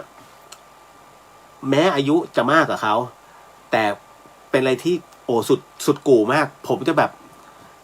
อนุบาลอะปฏิบัติก็ไม่ค่อยปฏิบัติกับเขาคือหลบตลอดเด็กๆเขาจะมีความเป็นทิพย์อะไรหลายอย่างพอสมควรมีสัมผัสเกือบทุกคนนะฮะดังนั้นเนี่ยผมเนี่ยเป็นที่หลังสุดเขาหลังเลยนะฮะเพราะฉะนั้นในเรื่องของการความรู้สึกไอ้นู่นในความเป็นทิพย์เนี่ยผมไม่มีนะตอนนั้นก็เลยน้องๆบอกดูดิโอ้โหสงสัยงานนี้พระอาจารย์เหนื่อยแน่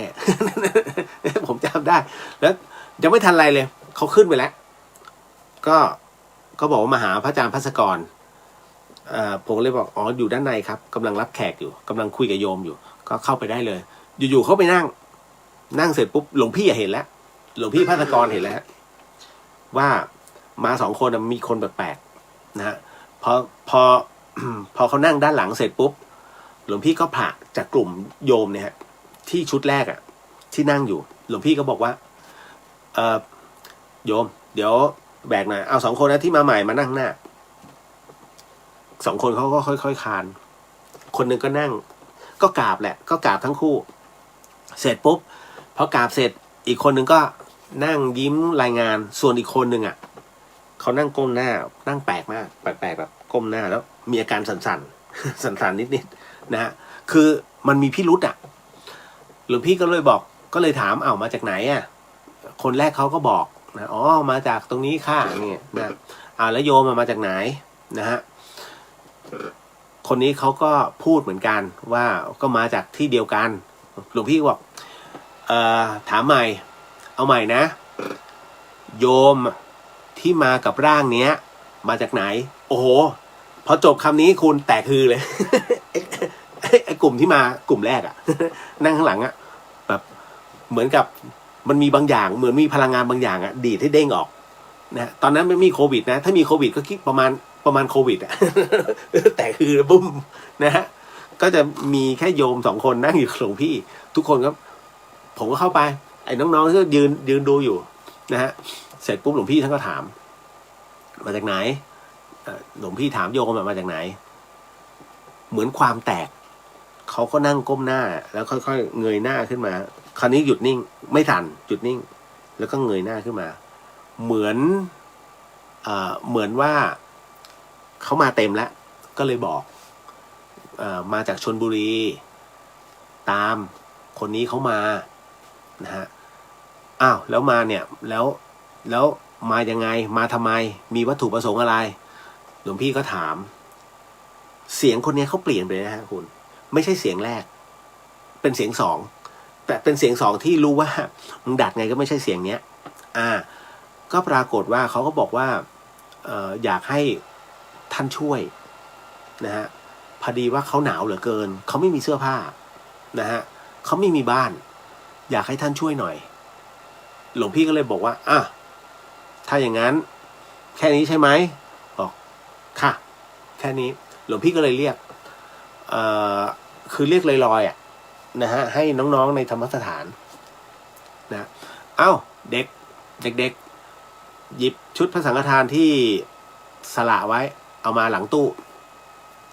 น้องคนหนึ่งก็ไปหยิบมาให้ผมไม่แน่ใจว่าเอ็มหรือปื้มนะฮะเข้าไปเสร็จปุ๊บก็ให้โยมไว้อีกคนนึงจะควักเงินให้จะควักปัจจัยหลวงพี่บอกไม่ต้องหลวงพี่สงเคราะห์โยมเขาจะได้มีเสื้อผ้าจะไม่ได้มีอาหารหน่อยนะเสร็จปุ๊บก็เลยถวายในส่วนของอาหารคือพอเสร็จปุ๊บเนี่ยหลวงพี่ก็เลยบอกพร้อมยังเอาพร้อมก็ถวายท่านก็เอาผ้ารับประเคนวางโยมนั้นก็เอาของประเคนพอประเคนเสร็จปุ๊บคุณหลวงพี่ท่านก็ถามเป็นไงอิ่มยังคือพอถวายปุ๊บอิ่มเลยเฮ้ยผมก็แหมนี่ถ้าเป็นหนังไทยแม่งเซ็ตถ้าคือผมนึกเลยนี่ถ้าเป็นละครไทยว่าเซ็ต มีเซ็ตกันแน่ๆอะไรอย่างนี้เป็นต้นแต่นี่มันไม่ใช่นะฮะอันนี้มันไม่ได้เกิดการเซ็ตอะไรเกิดขึ้นเลยมันเป็นเรื่องจริงที่แบบมองเห็นกับตาทุกคนก็อึ้งคือผมใช้คำว่าผีแล้วกันผีที่สิงอยู่อยู่เขาอิ่มค่ะอิ่มเลยนั่นนะฮะนี่ฮะพอเสร็จปุ๊บแต่อิ่มแล้วก็ยังไงจะเอาอะไรอีกมันไม่มีเสื้อผ้าหนาวค่ะ เด็กๆเอาจีวรมาเอาพระพุทธรูปมานะฮะเสร็จปุ๊บปรากฏว่าน้องก็เอาจีวรนะฮะที่ท่านสละเอาไว้แล้วนะฮะกับพระพุทธรูปเนี่ยร่วมกันถวายพอหลวงพี่ก็เลยบอกเหมือนเดิมให้สัญญาณพร้อมยังพร้อมถวายเสร็จปุ๊บพอถวายเสร็จปุ๊บคุณเชื่อไหมหลวงพี่บอกเป็นไงสวยงามมากเจ้าค่ะตอนนี้มีเสื้อผ้าและอุ่นและนะฮะแล้วไงที่อยู่มีเปล่ามีแล้วเจ้าค่ะพอถึงตรงนั้นเสร็จปุ๊บถ้าครบทุกอย่างก็ไปได้แล้วเพราะว่าเจ้าของร่างเขาคงจะไม่อยากให้เรามาใช้ในเรื่องของร่างแบบนี้นะมาทำแบบนี้เขาก็คงจะทุกข์ทรมานบอกเจ้าค่ะเสร็จปุ๊บถ้าพร้อมก็ไปกลับได้แล้วเขาวิญญาณเนี่ยในร่างของผู้หญิงคนนี้ก็ก้มกราบท่าน3 ครั้งแล้วก็ลุกขึ้นมานะฮะพอวันทาเสร็จปุ๊บก็เอามือลงนั่งหลับตาแป๊บหนึ่งไม่มีแบบมันล้มคือแล้วสั่นปึกไม่ใช่นะฮะอันนั้นเซ็ตอันนี้เขาแบบพอหลุดปุ๊บเขาก็ลืมตาแล้วก็พูดออกมาแบบอุ้ยพระอาจารย์เจ้าค่ะแล้วก็ลงไปกราบอันนี้คือเป็นปกติเลยคนที่เขามาด้วยเขาดีใจมากเป็นปกติแล้วนะฮะเขาก็โผล่กอดนะไม่รู้เพื่อนหรือน้องเขานั่นฮะพอเสร็จปุ๊บเนี่ยหลวงพี่ท่านก็เลยบอกว่า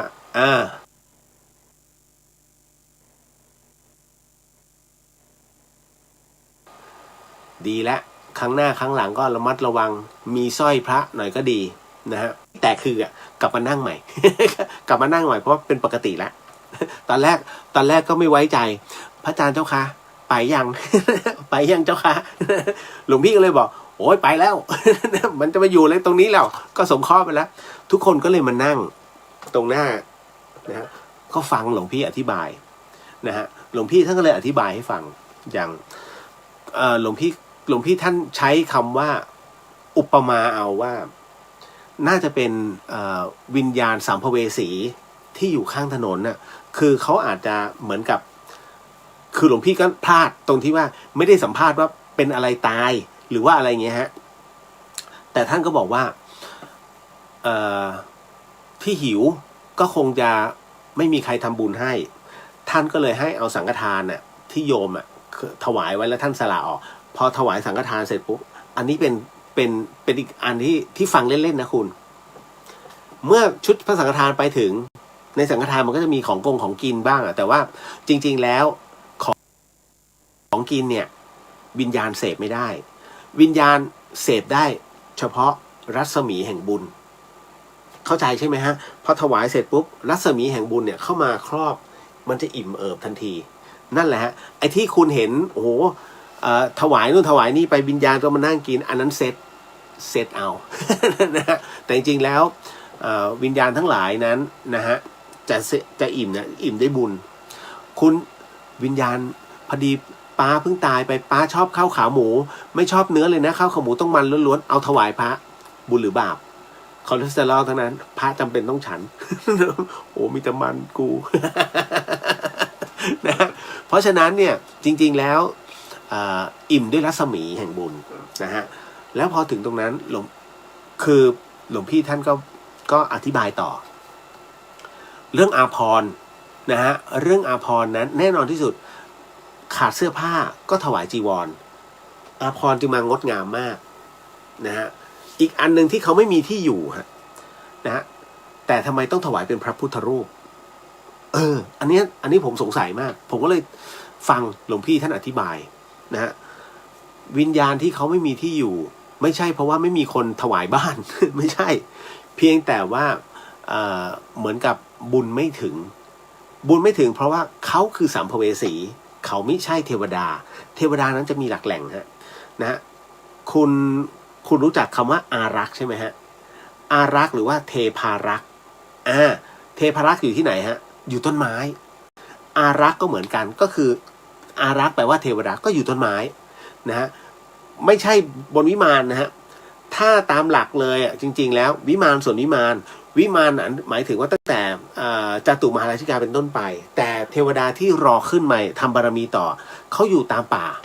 อยู่ตามอารักษ์ต้นไม้ใหญ่ๆคุณนั่นนะต้นหนึ่งบางทีมีอารักษ์2 ตน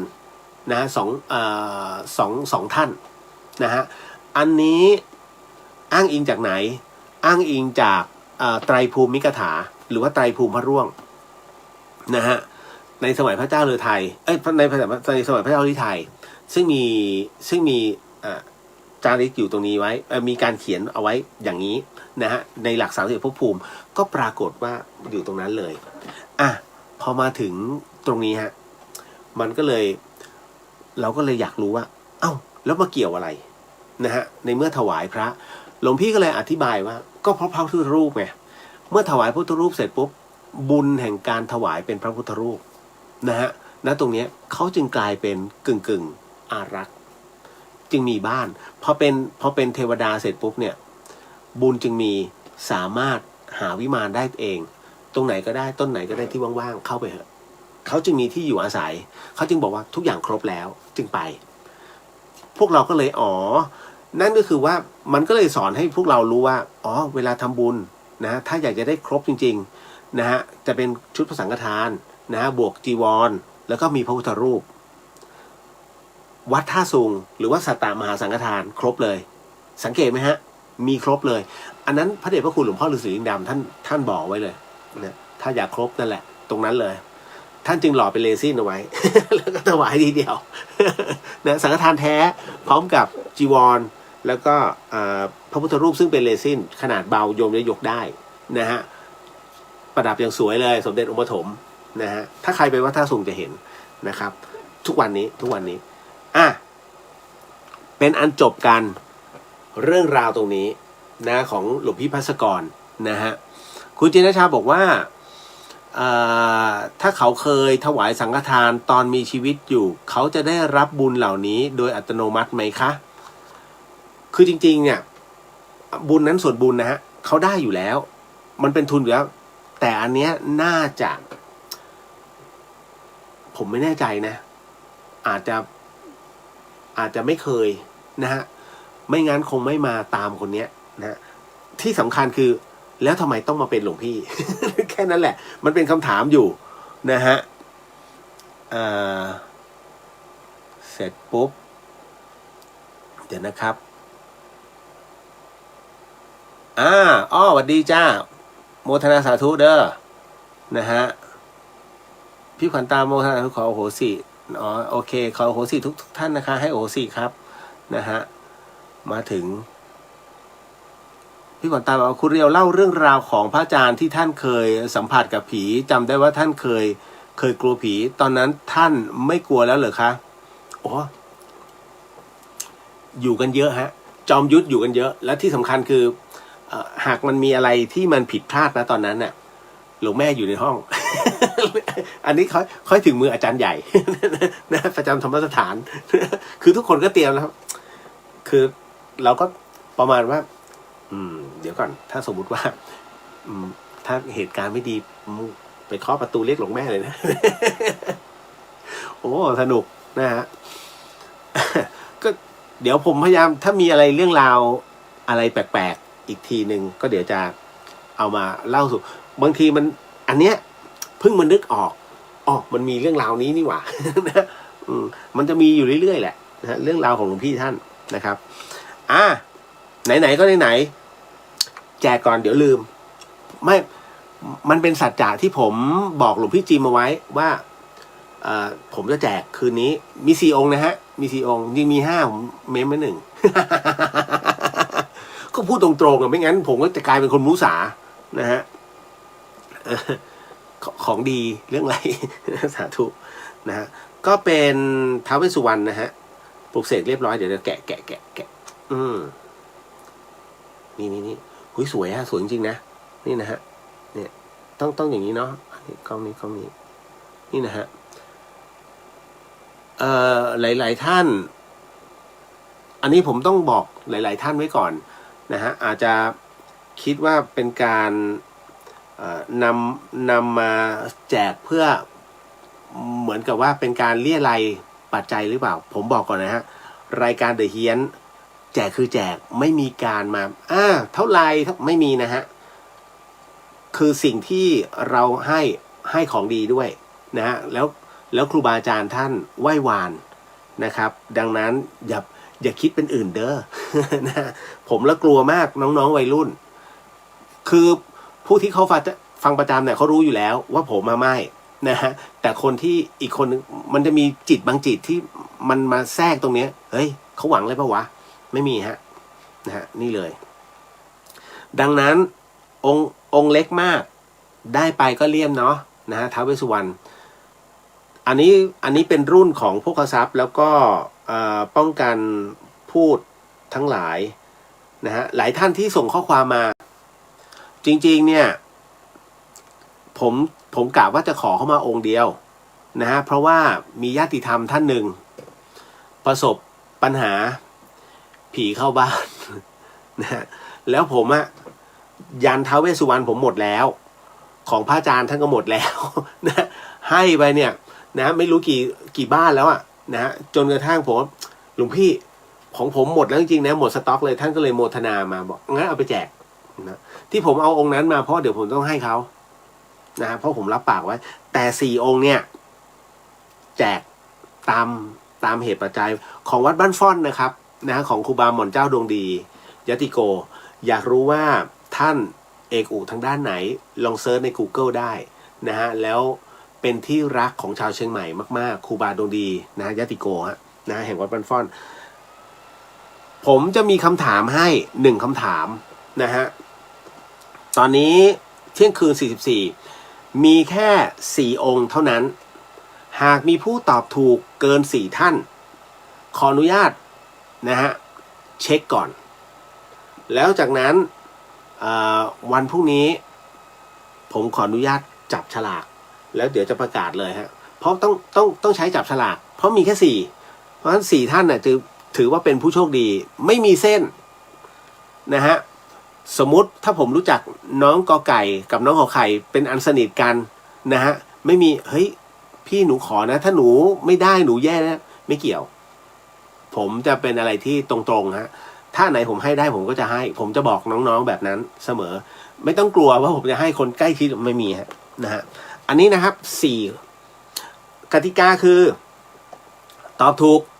เกินจับฉลากตามนั้นนะฮะใช้แค่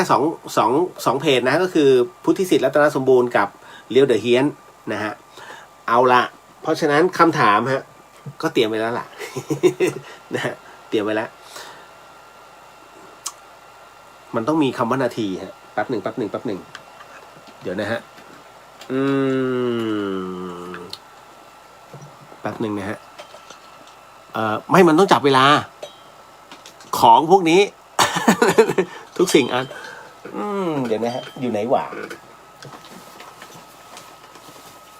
มันจะไหวๆหน่อยนะแผ่นดินจะไหวๆนิดนึงอ่ะไม่เพราะผมต้องถอดออกทั้งหมดนะเครื่องประดับอะไรดิจิตอลจะไม่ให้มาวุ่นวายตอนที่ทำพิธีโอศิกรรมก็เลยต้องนิดนึงนะฮะเดี๋ยวขอดูก่อนตึก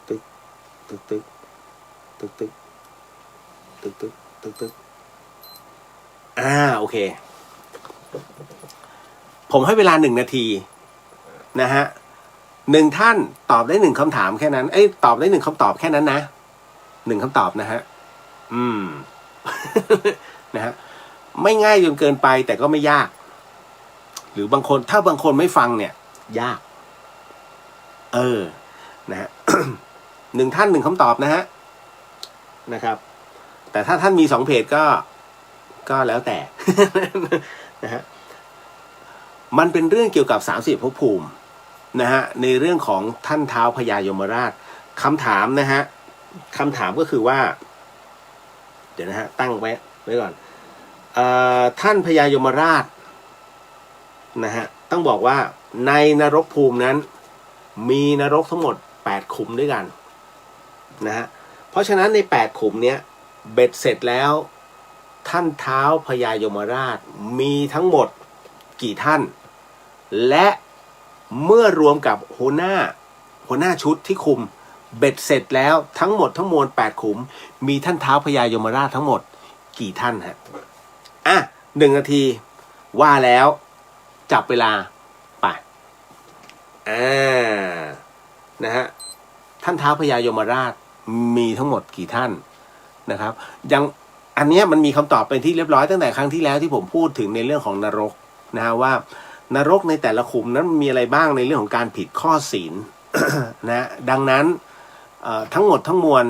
แล้วเนี่ยแน่นอนที่สุดท่านท้าวพญายมต้องมีฮะประจำขุมแต่ในขณะเดียวกันเมื่อเบ็ดเสร็จแล้วรวมมเหสักด้วยนะมเหสักหมายถึงอะไรเทวดาที่ใหญ่ที่สุดในขุมนั้นคุมอีกทีฮะคุมท่านคุมพญายมอีกทีนะแต่พญายมราชนั้นเบอร์หนึ่งนะอันนั้นไม่เกี่ยวนะเอาเฉพาะตามขุมก่อนนะดังนั้นทั้งหมดทั้งมวลจึงเป็นข้อธรรมทั้งสิ้นถ้าฟังดีๆนะฮะเพราะฉะนั้นอันเนี้ยเรื่องนรกล้วนๆจริงๆเนี่ยจะหมดแล้วนะยืดออกไปให้อีกให้อีก1 นาที นะฮะคำถามคือท่านท้าวพญายมราชที่ประจำขุมนรกทั้ง8นะฮะรวมถึงมเหสักอีกนะฮะ นะเบ็ดเสร็จแล้วรวมแล้วทั้งหมดมีกี่องค์โอ้เซิร์ชกันใหญ่เลย กี่องค์วะไม่เป็นไรฮะก็ตามเหตุปัจจัยนะฮะจะ8 องค์นะฮะหรือว่า12 องค์แล้วแต่นะครับแต่ไม่ใช่คนเดียวแน่ๆเพราะว่านรกทุกขุมจะต้องมีเฝ้าอยู่นะฮะนี่เป็นเรื่องธรรมะทั้งสิ้นเห็นไหม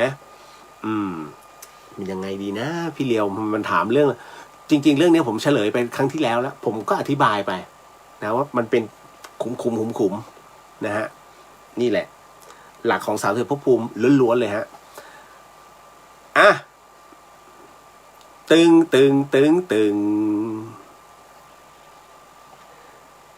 หมดเวลาตึง มีผู้ตอบถูกครับ เท่าที่เห็นนะฮะเรียบร้อย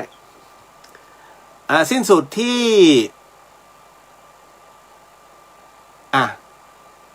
แหมมาใหญ่เลย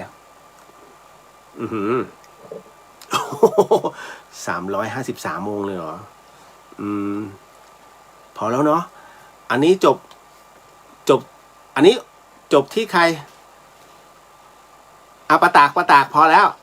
โอ้โห456เลยเหรอนะฮะพี่ขวัญตา16นะฮะจบแค่นี้เนอะมาเข้าสู่ในช่วงเดี๋ยวก่อนผมต้องจดก่อนว่าจบที่ท่านใดนะฮะ สิ้นสุดของเรียวเดของผู้ที่สิทธิ์สิ้นสุดที่ประตักนะครับนะฮะออฟนะฮะอันนี้ ช้าไปแล้วกนกรัฐ อันนี้พี่ขวัญตานะฮะ นะฮะคำตอบนะฮะจริงๆนรกมีทั้งหมด8 ขุมในแต่ละขุมนั้นเนี่ยจะมีที่คุมอยู่เนี่ย4 ทิศ4 ท่านนะ4 ท่านเบ็ดเสร็จ48 คูณไป48 32นะฮะ32ในแต่ละขุมนั้นจะมีที่เป็นใหญ่หนึ่งก็คือมเหสักนะมเหสักบวกอีก4เป็น36นะฮะมีผู้ตอบถูกด้วยนะฮะเพราะฉะนั้นทั้งหมดคำตอบคือ36นะฮะขออนุญาตเช็คเลยนะผมเห็นโอ้โหมาจากไหนเนี่ย350 กว่าแป๊บหนึ่งฮะแค่ผู้คุมฮะไม่ใช่นักโทษ มาซะเยอะเลยนะฮะนิดนึงนะฮะโอ้โหมีผู้ตอบถูกนะอันนี้เดี๋ยวแป๊บหนึ่งจุ้ยอัครวิทย์1 ท่านนะฮะเดี๋ยวขออนุญาตก่อนเฮ้ยเก่งมากเลยนะฮะจำได้อย่างนี้เดี๋ยวขออนุญาตฮะ ต้องเช็คกันเลยนะฮะ1อัครวิทย์นะฮะ2คุณจินชาตามมาด้วยใครอีกต่อฮะโอ้โหนี่ขนาดอยู่ออสเตรเลียนี่ฮะ นะฮะมาถึงตึกนะฮะตามมาด้วยเดี๋ยวนะครับนิดหนึ่งฮึบเชื่อมั่นว่าตัวเลขเยอะไปใช่ไหมฮะครับประเทศสวัสดีจ้านะฮะอันนี้หวยอ้อ นะฮะเดี๋ยวนะครับขอดูก่อนตึ๊ดทำดี16นะฮะเกือบแล้วตอบ32ขาดมเหสักนะฮะมาจากเน็ตเลยเหรอคะ นะว่าแล้วว่าต้องมาจากเน็ตนะฮะ นะทั้งหมด36อันเนี้ย data ตัวเนี้ยเขียนไว้ตั้งนานแล้วฮะนะในเรื่องของ30 ภพภูมิหลวงพี่ท่านจะแม่นมากนะแล้วอันนี้ครูบาอาจารย์ก็บอกส่วนในส่วนเนี้ยในเน็ตอะใช่ไหมที่หาว่าแล้ว นะ มี36นะครับบวกมเหสักเป็นที่เรียบร้อยวิกิพีเดียด้วย ว่าแล้วอีกนะ เอาละครับก็มี3 ท่านนะฮะคุณอัครวิทย์คุณจินชาต่อให้พี่ส่งข้ามโลกเลยเหรอ นะส่งที่อยู่มานะฮะแล้วเดี๋ยวจะจัดส่งไปให้นี่แหละยังมีพระอีกเพียบเดี๋ยวก่อนขอนั่งคิดก่อนเดี๋ยวถ้าพรุ่งนี้เดี๋ยวจัดข้างนอกเดี๋ยวพรุ่งนี้แจกอีกมหากรรมแจกพระ นะครับขอบพระคุณมากๆมาถึงมีคนถามถ้าจะต้องนั่งสมาธิจะต้องเห็นผีด้วยไหมคะหนูกลัวผีเห็นไหมฮะโอ้โห คุณคุณคุณนิรดามีปลอบใจไหมคะ เดี๋ยว มันไม่ใกล้เคียงกันเลยอ่ะ เดี๋ยวพรุ่งนี้เดี๋ยวพรุ่งนี้พรุ่งนี้แจกเยอะ ก็ไหนๆแจกแล้วแจกให้มันเยอะๆเลยรับปากเดี๋ยวพรุ่งนี้เดี๋ยวขอคิดก่อนนะฮะเอาบันไดขึ้นดอยสุเทพเดี๋ยวกี่ขั้นอะไรประมาณเนี้ยสนุก ยังอันนี้พูดถึงไว้นะฮะ นะฮะ คุณณทินีสวัสดีครับคุณเลียวสวัสดีครับผมนะฮะพี่ขวัญตาบอกขอแสดงความยินดีด้วยนะคะถึงตอบพลาดแต่ก็สนุกค่ะ นะฮะยังถ้าเจอคำถามสมัยก่อนผมกวนมากบันไดวัดฝายหินมีกี่ขั้น บันไดสถานีมีกี่ขั้น ทุกคนต้องเดาอ่ะ นะโอ้คือมันจะสนุกตอนที่เอาวะเดาเอานะฮะถึงขนาดนับกันเป็นน็อตเนี่ยผมว่าเสาต้นนี้มีน็อตกี่ตัว ขนาดนั้นฮะไม่ได้อำนะนี่เป็นเรื่องจริง นะครับน้องบอกถ้าจะต้องนั่งสมาธิมันต้องเห็นผีด้วยไหมอ้อเก่งสมาธิลองบอกน้องเขาหน่อยดิ นะฮะคือนั่งสมาธินะฮะถามว่าจะต้องเห็นผีไหมมันไม่จำเป็นหรอกนะฮะมันเป็นเรื่องที่เขาเรียกว่าตัวจิตของเรามันไปหลอกนะฮะเรามีความรู้สึกว่ามันมีความหวาดกลัวอยู่เบื้องลึกอยู่แล้วการที่ครูบาอาจารย์ให้เราได้ฝึกจิตหรือว่านั่งสมาธินั่นคือเป็นการฝึกไม่ให้คิดฟุ้งว่าจะต้องเจอหรือไม่เจอไม่เจอเรื่องของมันแต่นี่คือตัวเรานี่คือจิตเราเขาไม่สามารถจะทำอะไรเราได้ถ้าเราคือคนที่มีศีลนะฮะคือคนที่มีเกราะที่ครอบเอาไว้ถามว่าณตรงนี้แล้วมันจะมาได้ยังไงล่ะมันก็มาชนปะทะศีลเพราะฉะนั้นคนที่ถูกของคุณใส่เข้าคือคนที่ศีลพร่องนะฮะแล้วถามว่ามันก็พร่องทุกคนแต่ทำไมมันไม่เข้าทุกคนมันมีข้อเขาเรียกว่ามันมีข้อบางอย่างด้วย1ศีลพร่อง2เป็นผู้ที่มีใจเขาเรียกว่าจิตใจที่ค่อนข้างจะขี้กลัวขี้ระแวงแล้วก็เป็นตรงนี้เขาเรียกมันมีช่อ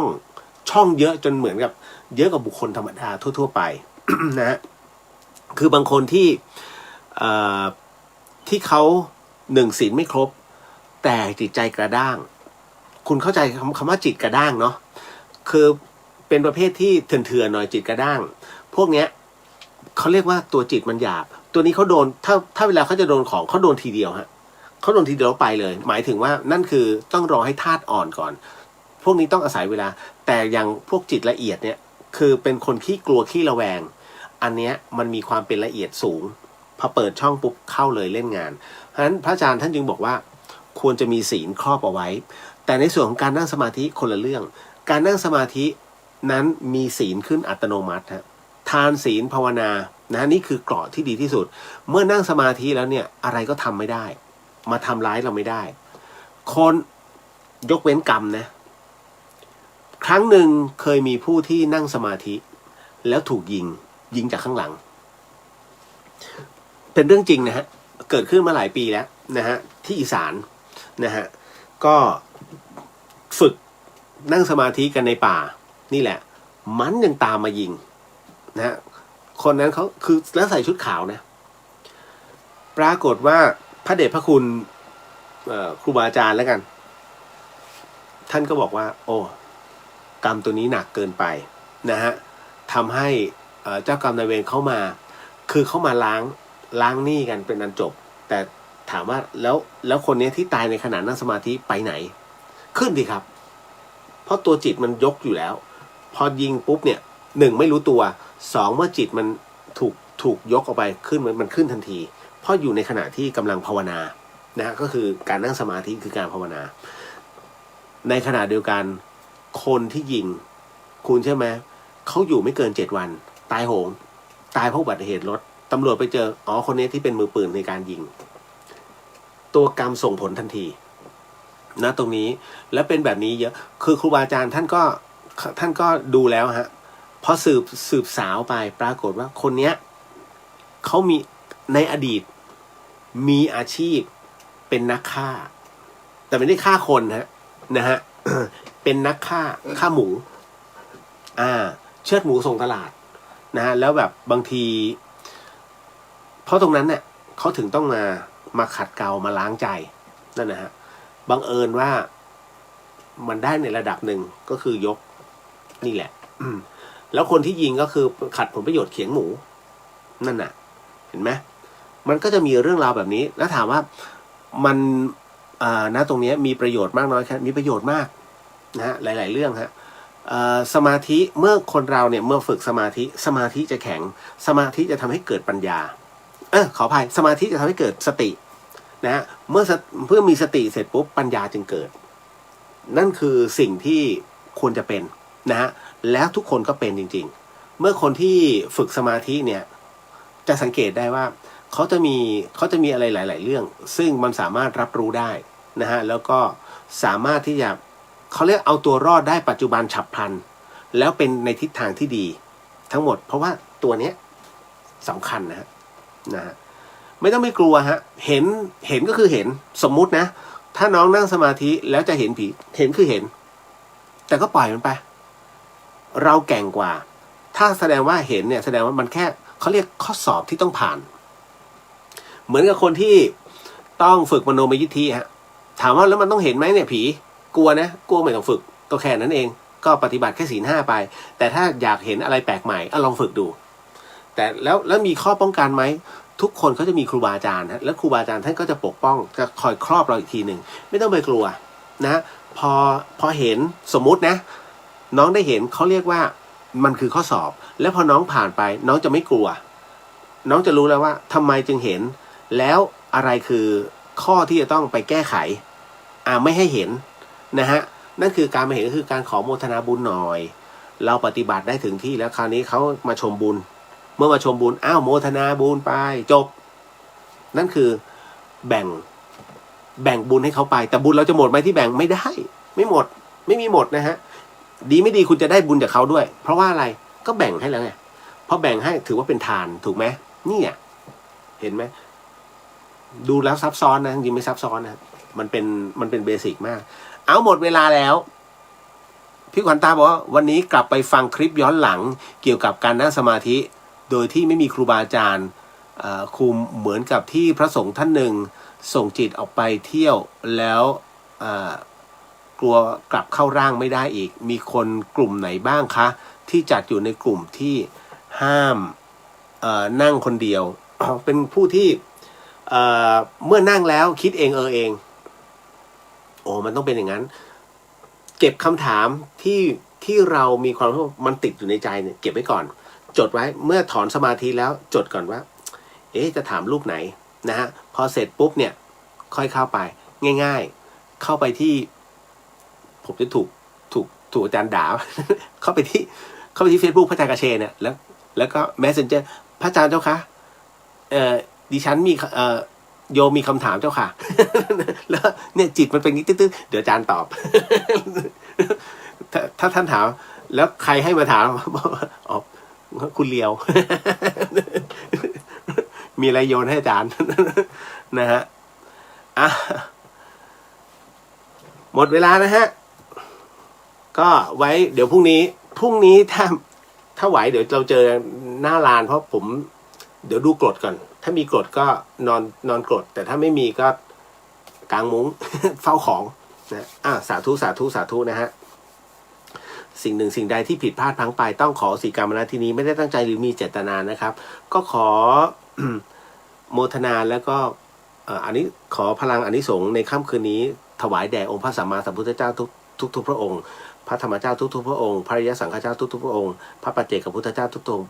กพระองค์พระสีติมหาสาวกเจ้าทุกพระองค์รวมถึงพระอริยสงฆ์ทุกรูปทุกพระองค์ก็ขอให้ได้รับอานิสงส์ผลบุญในค่ำคืนนี้ด้วยเช่นกันขอถวายผลอานิสงส์ผลบุญในค่ำคืนนี้แด่พระอาจารย์ภัสกร ภูริวัฒโนแล้วก็ขอมอบบุญในค่ำคืนนี้เนี่ยถวายแด่ทวยเทพเทวดาทั้งหลายพรหมเทพเทวดาทั้งหลายสรรพสัตว์สรรพวิญญาณทั้งหลายเจ้ากรรมนายเวรทั้งหลายรวมถึงญาติสนิทมิตรสหายทั้งหลายครูบาอาจารย์ทั้งหลายรวมไปถึงพ่อแม่แล้วก็พี่น้องญาติของเราทุกท่านทุกองค์ทุกคนนะฮะ ที่ยังมีชีวิตอยู่และล้มหายตายจากไปก็ขอให้ได้รับอานิสงส์ผลบุญในค่ำคืนนี้ด้วยเช่นกันครับขอมอบอานิสงส์ผลบุญในค่ำคืนนี้ให้กับผู้ฟังที่ฟัง FM 104.50 เมกะเฮิรตซ์ทั้งจังหวัดเชียงใหม่แล้วก็ใกล้เคียง